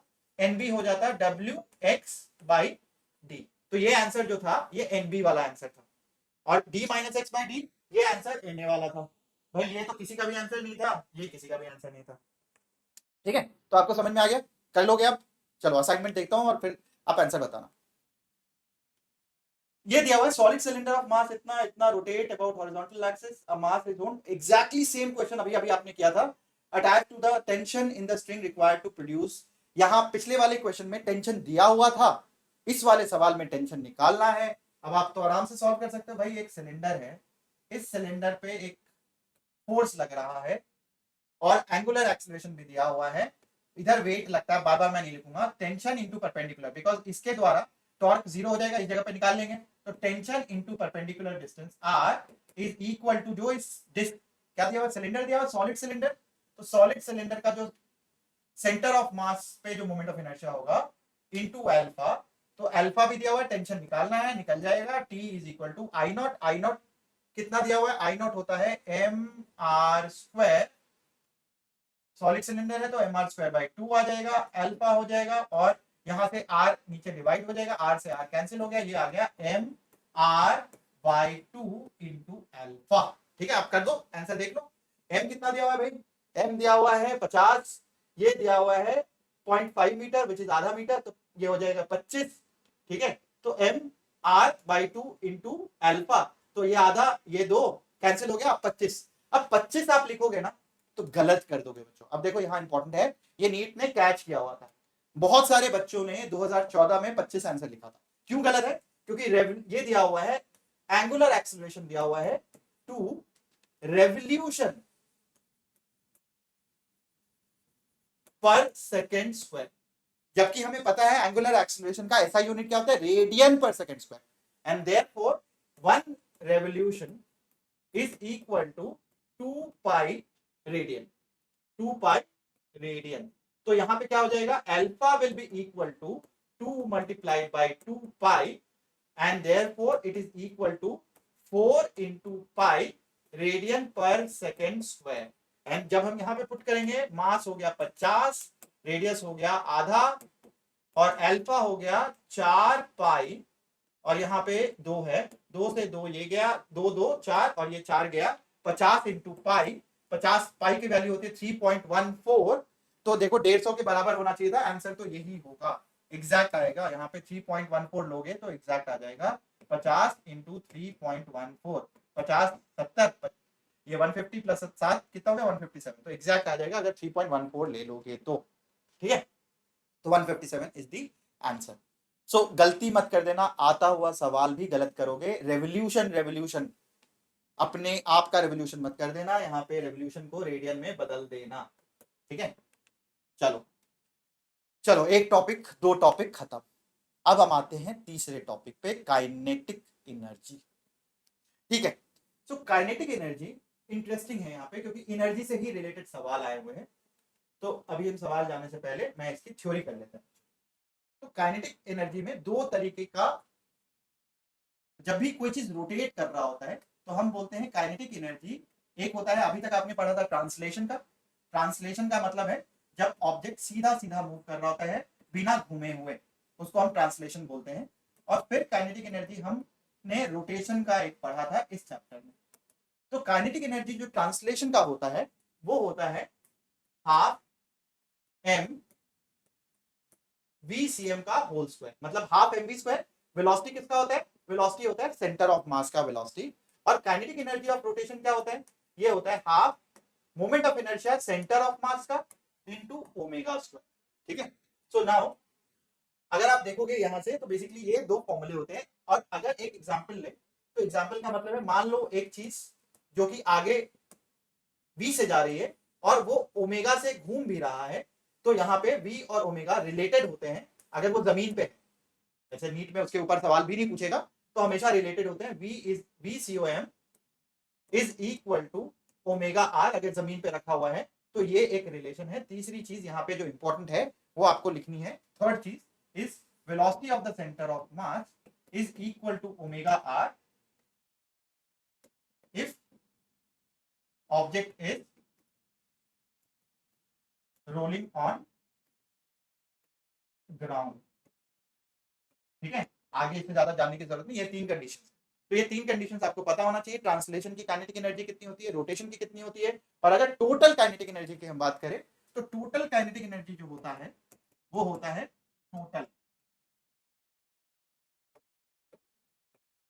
Total kinetic energy is equal to kinetic energy of translation plus kinetic energy of rotation. और इंटरेस्टिंगली, और इसका शॉर्टकट बता रहा हूं आप क्योंकि इस पर सवाल आते हैं, तो हम इसको ऐसे भी लिख सकते हैं, half I P omega square. अब ये सर आपने ये क्या कर दिया, तो ये हमने लिखा भाई आई पी का मतलब है ये वाला जो पॉइंट है पी, इसके अबाउट अगर मोमेंट ऑफ इनर्शिया निकाल लिया, अगर ये जमीन पे घूम रहा है, तो हम सिंपली इसके टर्म्स में लिख सकते हैं total kinetic energy moment of inertia at this point into omega square. मतलब एग्जांपल लेके मैं अभी आपको क्वेश्चन में समझा भी दूंगा, तो सर समझ में आया। ये चार total kinetic energy is half I P omega square. अगर नहीं समझ में आए तो ट्रांसलेशन और रोटेशन को ऐड कर देना, तो जो भी वैल्यू आएगी वो आप यहाँ लिख सकते हो, ठीक है। तो मैं इससे करता हूँ, half I P omega square एक लाइन में हो जाती है। तो आप नोट कर लो ये चार फॉर्मूले काइनेटिक एनर्जी से रिलेटेड है, और इसके अलावा अभी ज्यादा जरूरत नहीं पड़ेगी ना। पहला क्वेश्चन दिया हुआ है एक सॉलिड स्फीयर, तो हमेशा मार्क कर लिया करो इस चीज को और लिख लिया करो कि क्या है, कहानी हॉलो का है, कहानी सॉलिड का है, किसका कहानी है। तो सॉलिड स्फीयर की कहानी है। रोलिंग वैसे अब सिलेबस से अभी नहीं है, तो मुझे नहीं पता काइनेटिक एनर्जी में आएगा नहीं आएगा, बट हम कर लेते हैं सवाल, ठीक है। रोलिंग नहीं है तो रोलिंग से रिलेटेड सवाल आएगा काइनेटिक एनर्जी के फॉर्म में या नहीं, नहीं पता, ठीक है। Possesses translational kinetic energy as well as rotational kinetic energy. So भाई अगर मैं देखूं तो KT ये तो सिंपल है, ये तो होता है हाफ MVCOM का होल स्क्वायर। अब अगर मैं टोटल की बात करूं, this is KT plus KR which is KT, मतलब टोटल काइनेटिक एनर्जी। अब टोटल काइनेटिक एनर्जी एक सॉलिड स्फीयर का मैं लिख सकता हूं हाफ IP, मैंने ये लिखा था, ये हो गया काइनेटिक एनर्जी टोटल। तो मैं इसको ऐसे लिख सकता था हाफ, ये होता है IP को हम बोल सकते हैं ICOM plus MR square into omega square, and therefore half MR square इसका होता है 2/5 MR square plus MR square into omega square. तो ये आ जाएगा half into 7/5 M into R square omega square, और ये कितना है, ये होता है V, because V is equal to omega R। तो यहाँ पे ये हो गया V, तो हम लिख लेंगे half multiplied by 7/5 MV square. तो अब देखो क्या हो गया यहाँ पे, kinetic energy translation by KT plus KR is equal to half MVCM, मतलब इसको बार बार लिखने की जरूरत नहीं है, बाई यहाँ पे क्या हो जाएगा हाफ इंटू 7/5 MVCM का होल स्क्वायर। तो ये कैंसिल, ये कैंसिल, ये हाफ गया, 7/5 नीचे है तो 5 ऊपर जाएगा, तो दिस इज इक्वल टू 5/7। तो ये आ जाएगा 5:7, ये आंसर आ जाएगा।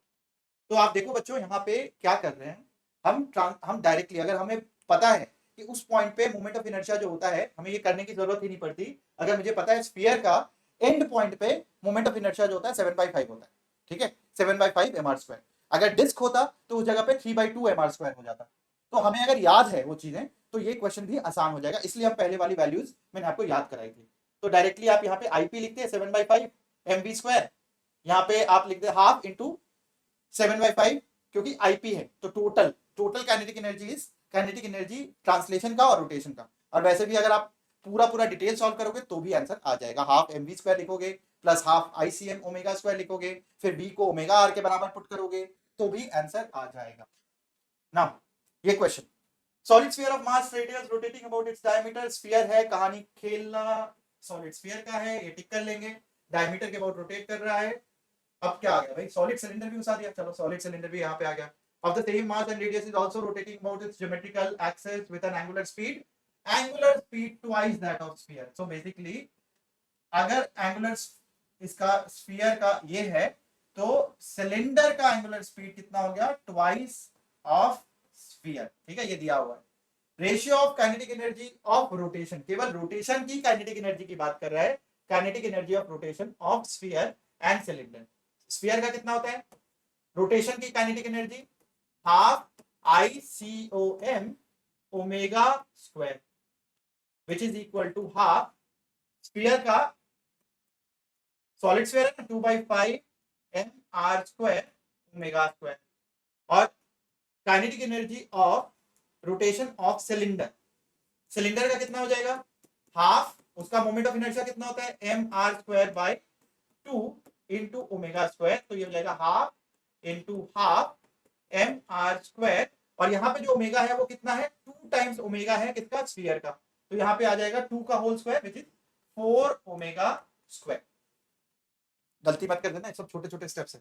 अब इन दोनों का रेशियो ले लो तो कितना हो जाएगा, मैं बार बार मल्टीप्लाई नहीं करता हूँ, इसको हाफ कट ही जाना है, half 2/5 into mr square omega square divided by cylinder का हो गया हाफ इंटू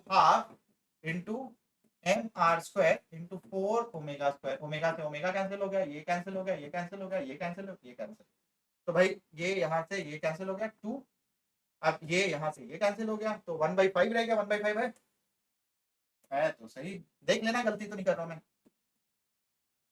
ठीक है, 1/5 कैलकुलेशन आपकी जिम्मेदारी है, कैलकुलेशन मेरी जिम्मेदारी नहीं है, मेरी जिम्मेदारी है तरीका बताना। ठीक है, वैसे गलत नहीं होना चाहिए, आंसर आ गया तो 1:5 आपका आंसर आ गया। अब यहाँ पे देखो बच्चों, इसके बार बार सवाल आ रहे हैं, तो अगेन मैं इस पे जैसे पिछली बार आप देखोगे 18 में भी आया है, 16 में भी आया है, तो इसके भी सवाल दे दूंगा आपके असाइनमेंट के फॉर्म। ठीक है, तीसरा सवाल फिर से काइनेटिक एनर्जी पे, तो इसमें सवाल तो बहुत आते हैं रोटेशन में। थर्ड ऑब्जेक्ट, 3 ऑब्जेक्ट्स, थर्ड नहीं, solid sphere, thin circular disc and circular ring have same masses, itna they all spin with the same angular speed about its own symmetric axis, amount of work required to bring them to rest. Work मतलब energy, energy मतलब same mass same radius same angular speed, तो मतलब सब कहानी आई की है। किसकी है कहानी, बताओ जल्दी से, आई की कहानी। जिसका आई, और ये कॉन्सेप्ट अब अगेन कॉपी में लिख लेना, जिसका आई कम होगा उसकी energy, because kinetic energy is half I omega square.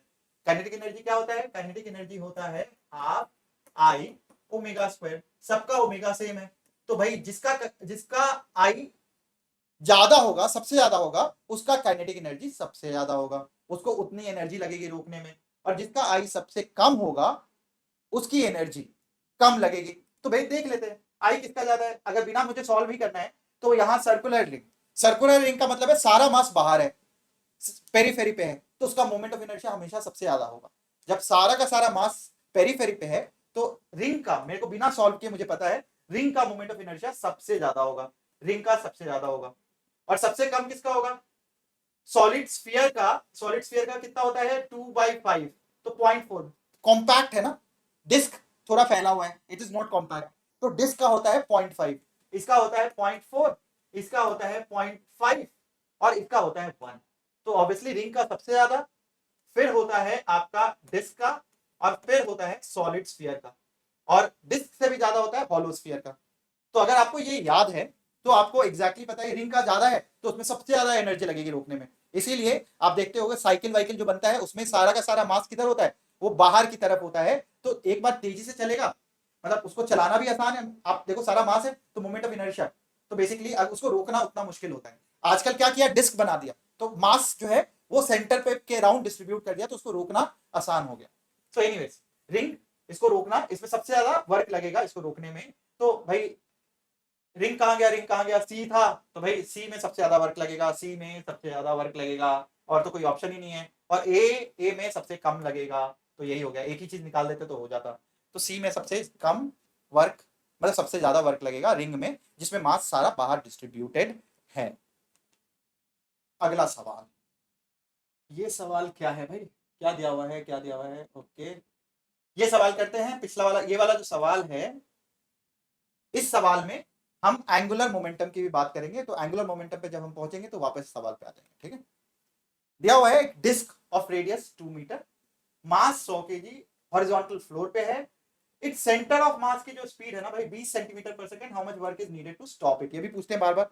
तो भाई काइनेटिक एनर्जी निकाल लो, उतनी एनर्जी चाहिए इसको, उतना ही वर्क डन चाहिए उसको रोकने के लिए, क्योंकि work done is equal to change in kinetic energy. तो भाई इसको अगर जीरो करना है काइनेटिक एनर्जी को, तो उतना वर्क डन लगाओगे आप। तो क्या हो जाएगा, centre of mass has a speed rate, किस साल पूछा था, 19 से पूछा था, देखो आसान सवाल है। डिस्क इतना है, मास इतना दिया हुआ है, disc of radius on a horizontal and speed of 20 metre, ठीक है। तो काइनेटिक एनर्जी कितना हो जाएगा भाई, नीडेड टू स्टॉप इट का मतलब है काइनेटिक एनर्जी जो है ये होता है kinetic energy rotation plus kinetic energy translation.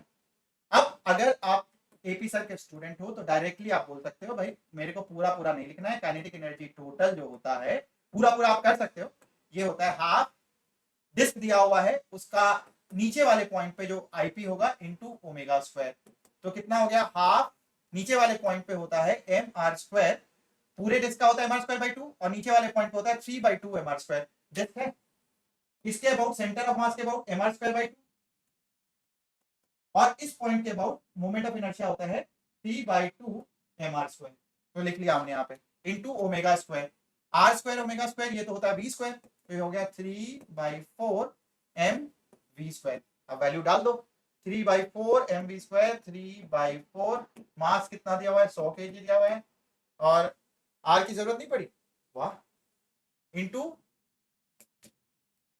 20 का होल स्क्वायर, बट सेंटीमीटर में दिया हुआ है, 20 का स्क्वायर होता है 400, 20/100 मल्टीप्लाइड बाई 100, दो शून्य गया, यहाँ से दो शून्य गया, यहाँ से 4, यहाँ से 4 गया, बच गया 3, तो 3 जूल हो गया, इतना वर्क डन करना पड़ेगा।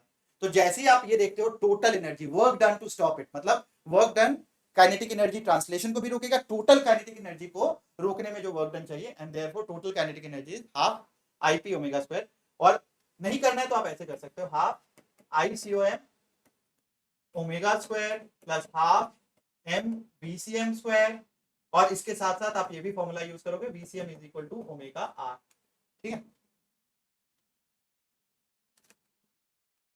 नाउ आगे एंगुलर मोमेंटम पे, उस सवाल को अभी हम करेंगे थोड़ी देर में। तो बेटा एंगुलर मोमेंटम, एंगुलर मोमेंटम कहता है, जैसे कि हमने अभी टॉर्क में हमने इस और इस साल चूंकि आपका सिलेबस थोड़ा सा रीवर्क हुआ है, तो मुझे लगता है एंगुलर मोमेंटम रोलिंग से तो पूछेंगे नहीं, तो एंगुलर मोमेंटम से सवाल पूछा जा सकता है।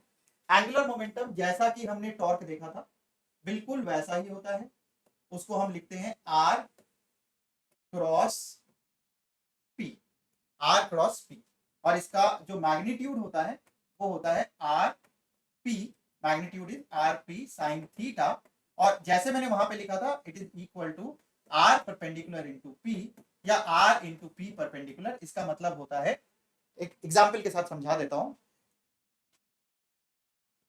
अगर मान लो एक चीज सीधी जा रही है किसी वेलोसिटी v से, और p क्या है, p इज मोमेंटम, और इसको हम m इंटू वी बोलते हैं, p इज मोमेंटम।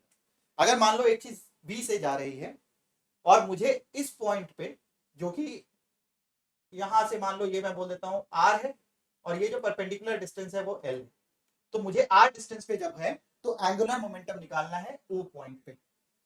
तो इसका तरीका मैं बताता हूं, आप तरीका नोट करोगे और उसको बार बार प्रैक्टिस करोगे। इस पे एक सवाल इस साल अगेन प्रोबेबिलिटी, तो मैं 4 सवाल बताए, 4 तरीके का सवाल, मुझे लगता है इन्हीं में से कोई ना कोई एक सवाल या 2 सवाल या 3 सवाल आपके साथ आए, ठीक है, और मैं इसी पे असाइनमेंट बना के दूंगा। तो मेरा काम तो यही है कि बच्चों पता करूं कि क्या पूछ सकता है एग्जामिनर, इतने साल से देखते देखते अब समझ में आने लग गया भैया यही सवाल है। तो हमेशा क्या करो, लीनियर मोमेंटम वाली लाइन को खींच दो, क्या करोगे, लीनियर मोमेंटम वाली लाइन को खींच दो, और जिस पॉइंट पे पूछा है उससे परपेंडिकुलर ड्रॉप कर दो, समझे? लीनियर मोमेंटम क्या था? mv था। इसकी लाइन को हमने खींच दी और जिस पॉइंट पे पूछा उससे परपेंडिकुलर खींच दिया। भाई ये डिस्टेंस तो हमें दिया हुआ था, ये l है, तो इसलिए इसका एंगुलर मोमेंटम क्या हो जाएगा? mv इंटू l हो जाएगा। l about o will be equal to mvl। अब मान लो पूछा जाता एंगुलर मोमेंटम अबाउट p, तो ये कितना हो जाएगा? मैंने इस लाइन को खींच दिया, p इसी पे लाई कर रहा है। अगर p इसी पे लाई कर रहा है तो उसका रेडियस क्या हो जाएगा? परपेंडिकुलर डिस्टेंस 0, तो m इंटू v इंटू 0, इसका मतलब ये 0। इस पॉइंट के अबाउट एंगुलर मोमेंटम 0 हो जाएगा। अब आप देखो, इस पे डिपेंड ही नहीं कर रहा। इस पे नहीं डिपेंड करने का मतलब क्या है? अगर मैं इसको कहीं भी खिसका दूं, ये इधर पहुंच जाता, थोड़ी देर के बाद ये इधर पहुंच जाता, तो r तो चेंज हो रहा है, बट क्योंकि इसी लाइन पे है ये, तो हमेशा परपेंडिकुलर डिस्टेंस इसका l ही रहेगा। एंड देयरफॉर यहाँ पे अगर ये होता, ये यहाँ पे होता और यहाँ पे r1 होता, ये मान लो r1 है, ये r2 होता, ये r3 होता, तो r पे डिपेंड ही नहीं कर रहा है। इसका हमेशा हर केस में एंगुलर मोमेंटम जो है वो इस पॉइंट के अबाउट mvl ही होगा। ठीक है। और एक सवाल जेई मेन में आया था बहुत पहले, इजी सवाल था, वो पूछा हुआ था, कुछ इस तरीके का सवाल था। एक लाइन ऐसा देखो और दिया हुआ था कि भाई एक पार्टिकल है वो इधर की ओर ऐसे जा रहा है, और पूछा हुआ था आपसे, और उसमें 3 चीजें दी हुई थी। यहाँ पे इसका डिस्टेंस दिया हुआ था, ये दिया हुआ था r, फिर ये दिया हुआ था यहां से लेके यहां तक का कुछ l दिया हुआ था, और ये कुछ दिया हुआ था स्मॉल l। अब आपसे पूछा था कि एंगुलर मोमेंटम जो है o के अबाउट कितना होगा, ये पूछा हुआ था। अब इस टाइप का सवाल आ सकता है ना आपके एग्जाम में। तो आप देखो क्या है, mb की लाइन खींच देंगे, ये पहले से उन्होंने खींच दी थी, तो mb की लाइन भाई खींच दो, ये लाइन खींच दिया। किस पॉइंट के अबाउट पूछ रहा है? इस पॉइंट के अबाउट पूछ रहा है, इससे परपेंडिकुलर ड्रॉप कर दो, जो ये परपेंडिकुलर डिस्टेंस होगा हम वो बोल देंगे mb मल्टीप्लाइड बाय जो भी परपेंडिकुलर डिस्टेंस होगा। यहाँ पे स्मॉल l दिया हुआ है तो स्मॉल l हो जाएगा, कैपिटल L होता तो कैपिटल L हो जाता। तो ये आप तरीका और ट्रिक एंगुलर मोमेंटम में लगा दोगे। तो this is the first concept of angular momentum. ठीक है, ये पहला कॉन्सेप्ट हो गया एंगुलर मोमेंटम का। चलो नोट कर लिया होगा। अब हम एक और अनब्लैक करके वापस से एक और स्क्रीन ले लेते हैं। अब होता है एंगुलर मोमेंटम कंजर्वेशन। अगर टॉर्क एक्सटर्नल ये होता है dl/dt, और इसीलिए अगर ये चीज 0 है, अगर कोई एक्सटर्नल टॉर्क नहीं लग रहा है, मतलब कोई भी टॉर्क नहीं लग रहा, फोर्स सेंटर से पास कर रहा है और सेंटर के अबाउट कोई चीज घूम रही है, तो हमेशा क्या हो जाएगा? अगर एक्सटर्नल टॉर्क 0 है तो dl/dt भी 0 होगा। और हम बिल्कुल बेसिक केसेस कर रहे हैं, इसके बहुत कॉम्प्लेक्स केसेस बनते हैं, तो वो अभी हम बात नहीं करेंगे। ठीक है, सो इसका मतलब क्या हो जाएगा? L जो है, मतलब एंगुलर मोमेंटम तो बहुत ही इंटरेस्टिंग टॉपिक है, तो इसका इससे मतलब हो गया L is equal to constant. इसका मतलब जब भी एक्सटर्नल टॉर्क 0 होगा तो एंगुलर मोमेंटम का कंजर्वेशन हो जाएगा, angular momentum will be conserved. जैसे कैसे केसेस? मान लो एक डिस्क घूम रहा है, एक डिस्क घूम रहा है, जैसे डिस्क होता है सीडी डिस्क, उसके ऊपर एक डिस्क रख दो, दोनों क्या होगा? पहले आपस में फ्रिक्शन लगेगा और दोनों की स्पीड सेम स्पीड में घूमने लग जाएंगे थोड़ी देर के बाद। तो उस केस में बिकॉज दोनों का मास जो है, दोनों पे ग्रेविटी का फोर्स सेंटर से ही लग रहा है, तो सेंटर के अबाउट कोई एडिशनल टॉर्क नहीं लगा, एंड देयरफॉर एंगुलर मोमेंटम दोनों का कंजर्व हो जाएगा। तो मैं वहां लिखूंगा, अगर मान लो ये ओमेगा से घूम रहा था, ये डिस्क ओमेगा से घूम रहा था, तो मैं इसका initial angular momentum omega naught मान लो, आई नॉट ओमेगा नॉट होता। अब दो डिस्क को साथ में रख दिया, एक और डिस्क को साथ में रख दिया, तो अब मोमेंटम क्या हो जाएगा? आई, क्योंकि अगर दोनों का डिस्क का आई सेम है तो हो जाएगा 2i नॉट इंटू नया ओमेगा। ये दोनों हमेशा बराबर होंगे, तो ओमेगा क्या हो जाएगा? दिस ओमेगा विल बी आधा। तो अगर दोनों का मोमेंट ऑफ इनर्शिया सेम है तो ओमेगा आधा हो जाएगा। ऑब्वियसली लॉजिकल है ना कि अगर कोई एक चीज रख दोगे तो स्पीड तो कम ही होगी ना, तो एंगुलर स्पीड कम हो जाएगी। अगर 2 मास 3 मास रख दोगे तो और कम हो जाएगी। तो इस तरीके से आप इस टाइप का मोमेंट कंजर्व होता है। कोई चीज फूल रही है खुद ही, मतलब अपने आप ही मान लो उसका रेडियस चेंज हो रहा है, तो भी एंगुलर मोमेंटम कंजर्व होता है।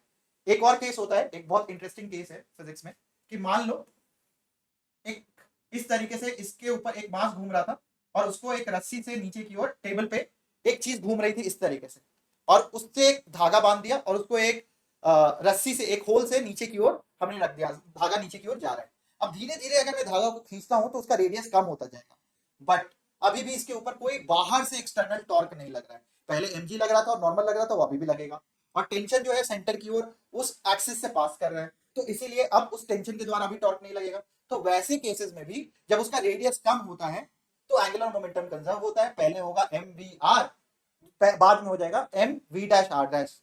तो इसी तरीके से बहुत सारे केसेस हैं जिसपे क्वेश्चन आते हैं आपके एग्जाम में। Let's directly look at the question.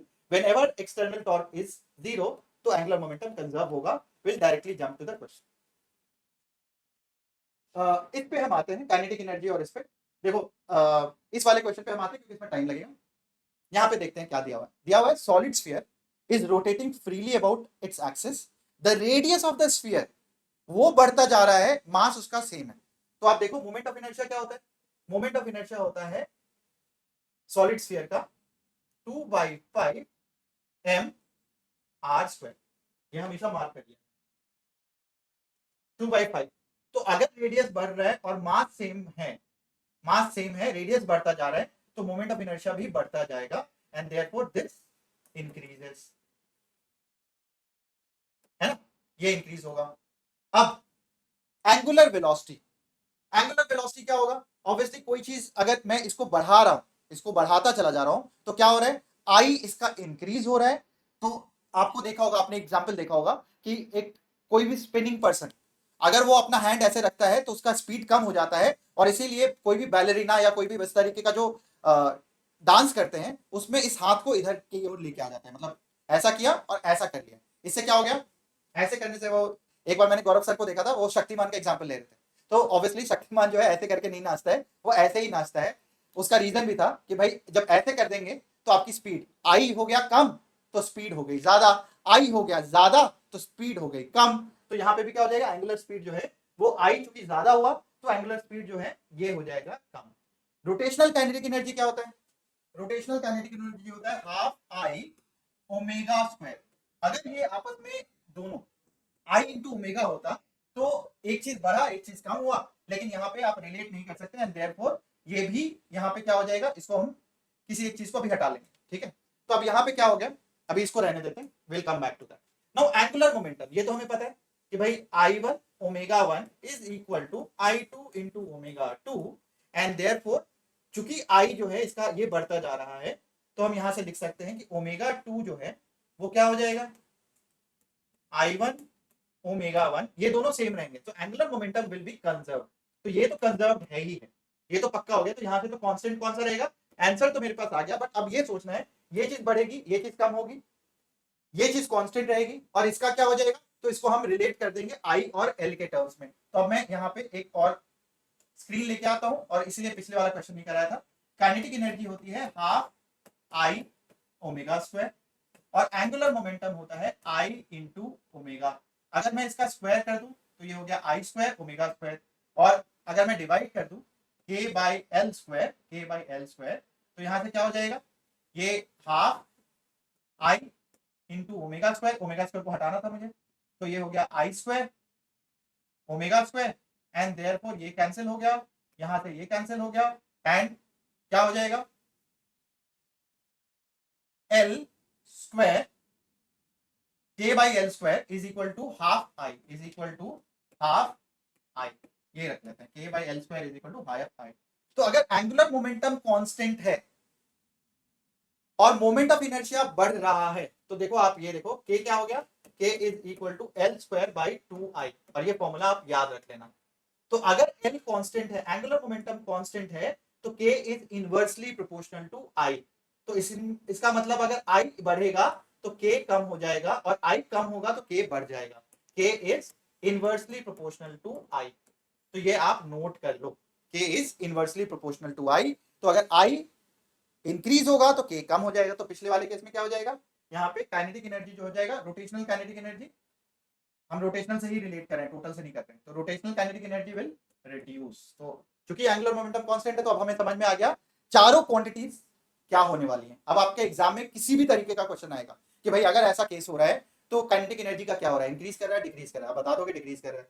Angular momentum, angular velocity decrease कर रहा है, मोमेंट ऑफ इनर्शिया इंक्रीज कर रहा है, क्या क्या क्वांटिटीज इंक्रीज कर रही है और क्या क्या डिक्रीज कर रही है, ये स्टेटमेंट बेस्ड में आ सकता है। तो this question can again come in different format, but चूंकि नीट का है तो आई एम एक्चुअली अगेन ये क्वेश्चन आने की प्रोबेबिलिटी कम ही है, ठीक है, बट स्टिल मैं इस पे क्वेश्चन बना के दूंगा आपको असाइनमेंट में।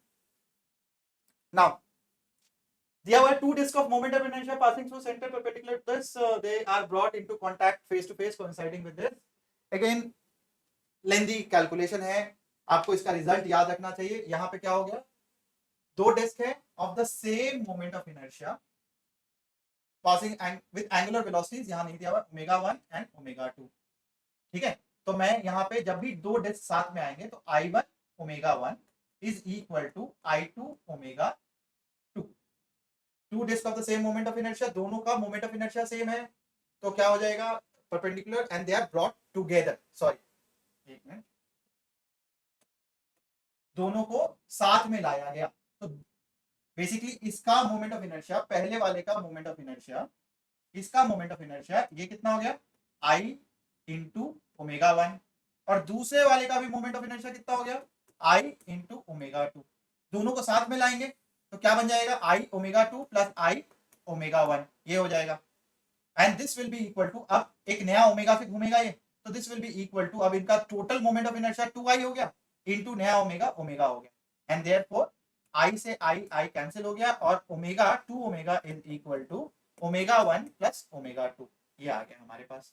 अब क्या पूछा है आपसे, expression for the loss of energy, loss of energy delta के, इसका एक्सप्रेशन करना है। ये डायरेक्ट रिजल्ट है, हम डिराइव कर रहे हैं, आपको याद होना चाहिए। अगेन 17 में आया था, इसकी प्रोबेबिलिटी बहुत कम, जिस तरीके से एनटीए पूछ रहा है इसकी प्रोबेबिलिटी कम है, बट इसको याद कर लेना रिजल्ट की तरह। इसको हम बोलेंगे हाफ, फाइनल कितना हो गया, हाफ 2I इंटू नया जो ओमेगा है ओमेगा स्क्वायर, माइनस जो इनिशियल काइनेटिक एनर्जी थी half I omega 1 square minus half I omega 2 square. Half I common ले लेते हैं, हाफ I कॉमन ले लिया, यहां से ये डिराइव करना था भाई। वैसे तो अगर ओमेगा 1 और ओमेगा 2 को सेम कर देते तो यहाँ पे तीनों ऑप्शंस आ जाते, तो इसलिए इसमें हम तुक्का भी नहीं मार सकते। तो हाफ I कॉमन ले लिया तो क्या हो जाएगा, omega square 2 omega square minus omega 1 square minus omega 2 का होल स्क्वायर। अब यहाँ सब वैल्यूज डालोगे तो ये आ जाएगा half I 2 omega, omega square क्या आ जाएगा 2 टाइम्स ओमेगा 1 प्लस ओमेगा 2 का whole square minus omega 1 square minus omega 2 का होल स्क्वायर। हाफ I कितना है, ये हो जाएगा 2 into omega 1 square plus omega 2 square plus 2 omega 1 omega 2 minus omega square 1 minus omega 2 square. अब आप यहाँ से करके देख लेना, ये 2 और ये कैंसिल हो गया, तो यहाँ से omega 1 square plus omega 2 square, एक कहीं कुछ वो हो गया होगा, और 2 omega omega square, okay sorry sorry sorry बच्चों, ओमेगा प्लस ओमेगा बाई 2 का होल स्क्वायर होता, तो यहाँ पे बाई 4 होता, यहाँ पे भी बाई 4 होता। अब आप इसको करके देख लो बच्चों, तो यहाँ पे हम कर लेंगे तो ये आ जाएगा कुछ ओमेगा 1, ये आ जाएगा आपके पास, ठीक है। अब आप इसको खुद डिराइव कर लेना, यहाँ पे यहाँ तक आ गए हो तो थोड़ा सा खुद ही डिराइव कर लो, तब तक हम भी पानी वानी पी लेते हैं, ठीक है। वरना इसको डिराइव अगर चाहोगे तो मैं करके दे दूंगा आपको उस पर। यहाँ तक कर लिया तो बिल्कुल स्टेप्स ऐसे फॉलो करना है आपको, केवल डिराइव करना है। रोलिंग तो हम कर नहीं रहे, रोलिंग आपके सिलेबस से हटा दिया गया है। अब हम फाइनली 2 सवाल बच गए हैं, 2 सवाल कर लेते हैं। हमने क्या बोला था वहां पे भाई, 2 रोटेटिंग बॉडीज, एक ये सवाल है और एक एंगुलर मोमेंटम का सवाल है।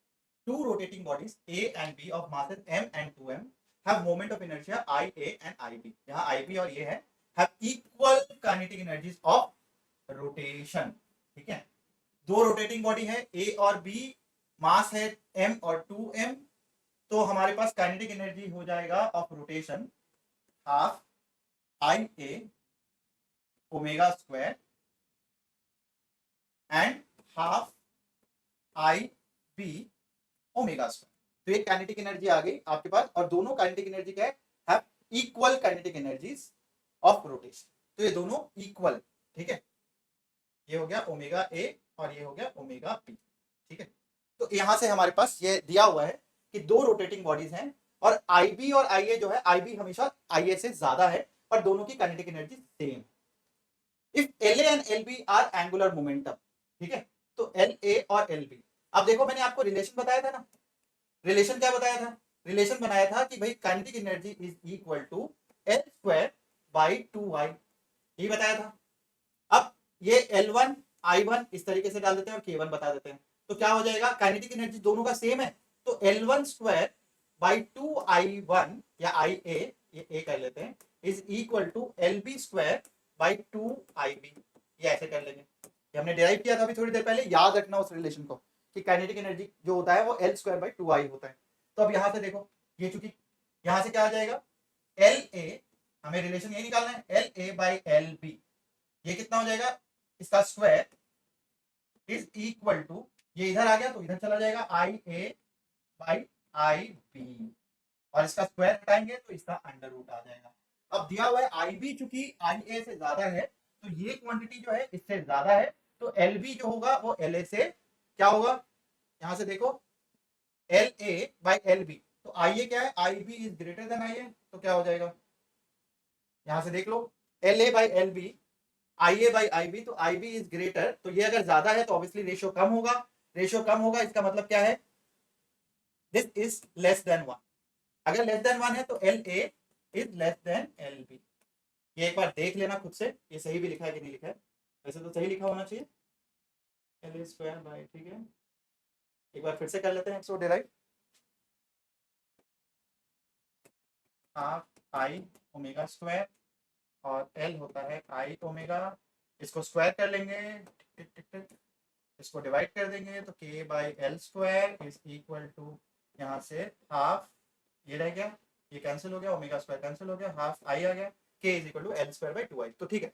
तो काइनेटिक एनर्जी अगर इक्वल है तो LA square by 2I is equal to LB square by 2I, यहाँ हो जाएगा और ये कैंसिल हो जाएगा, तो यहाँ से हमारे पास LA बाई LB आ जाएगा, IA बाई IB का अंडर रूट, और IB चूंकि ज्यादा है, जो भी चीज ऊपर रहती है अगर नीचे वाली चीज ज्यादा है तो 1 से हमेशा क्या होगा? कम होगा, अगर ये चीज ज्यादा होती तो 1 से ज्यादा होता, and therefore LA is less than, LA is less than, दिया हुआ है LA, ये तो दोनों सेम दिया हुआ है, LA is greater than LB, LB is, यहाँ भी LA is greater than LB, तो इनमें से देख लेना कोई एक ऑप्शन, इसलिए थोड़ा कंफ्यूजन लग रहा था क्योंकि दोनों ऑप्शन सेम है, यहाँ LA is greater than LB, यहाँ भी दिया हुआ है LA is greater than LB, तो आंसर होगा LA is less than LB, ठीक है। अब एक क्वेश्चन और बच गया, लास्ट क्वेश्चन कर लेते हैं बच्चों।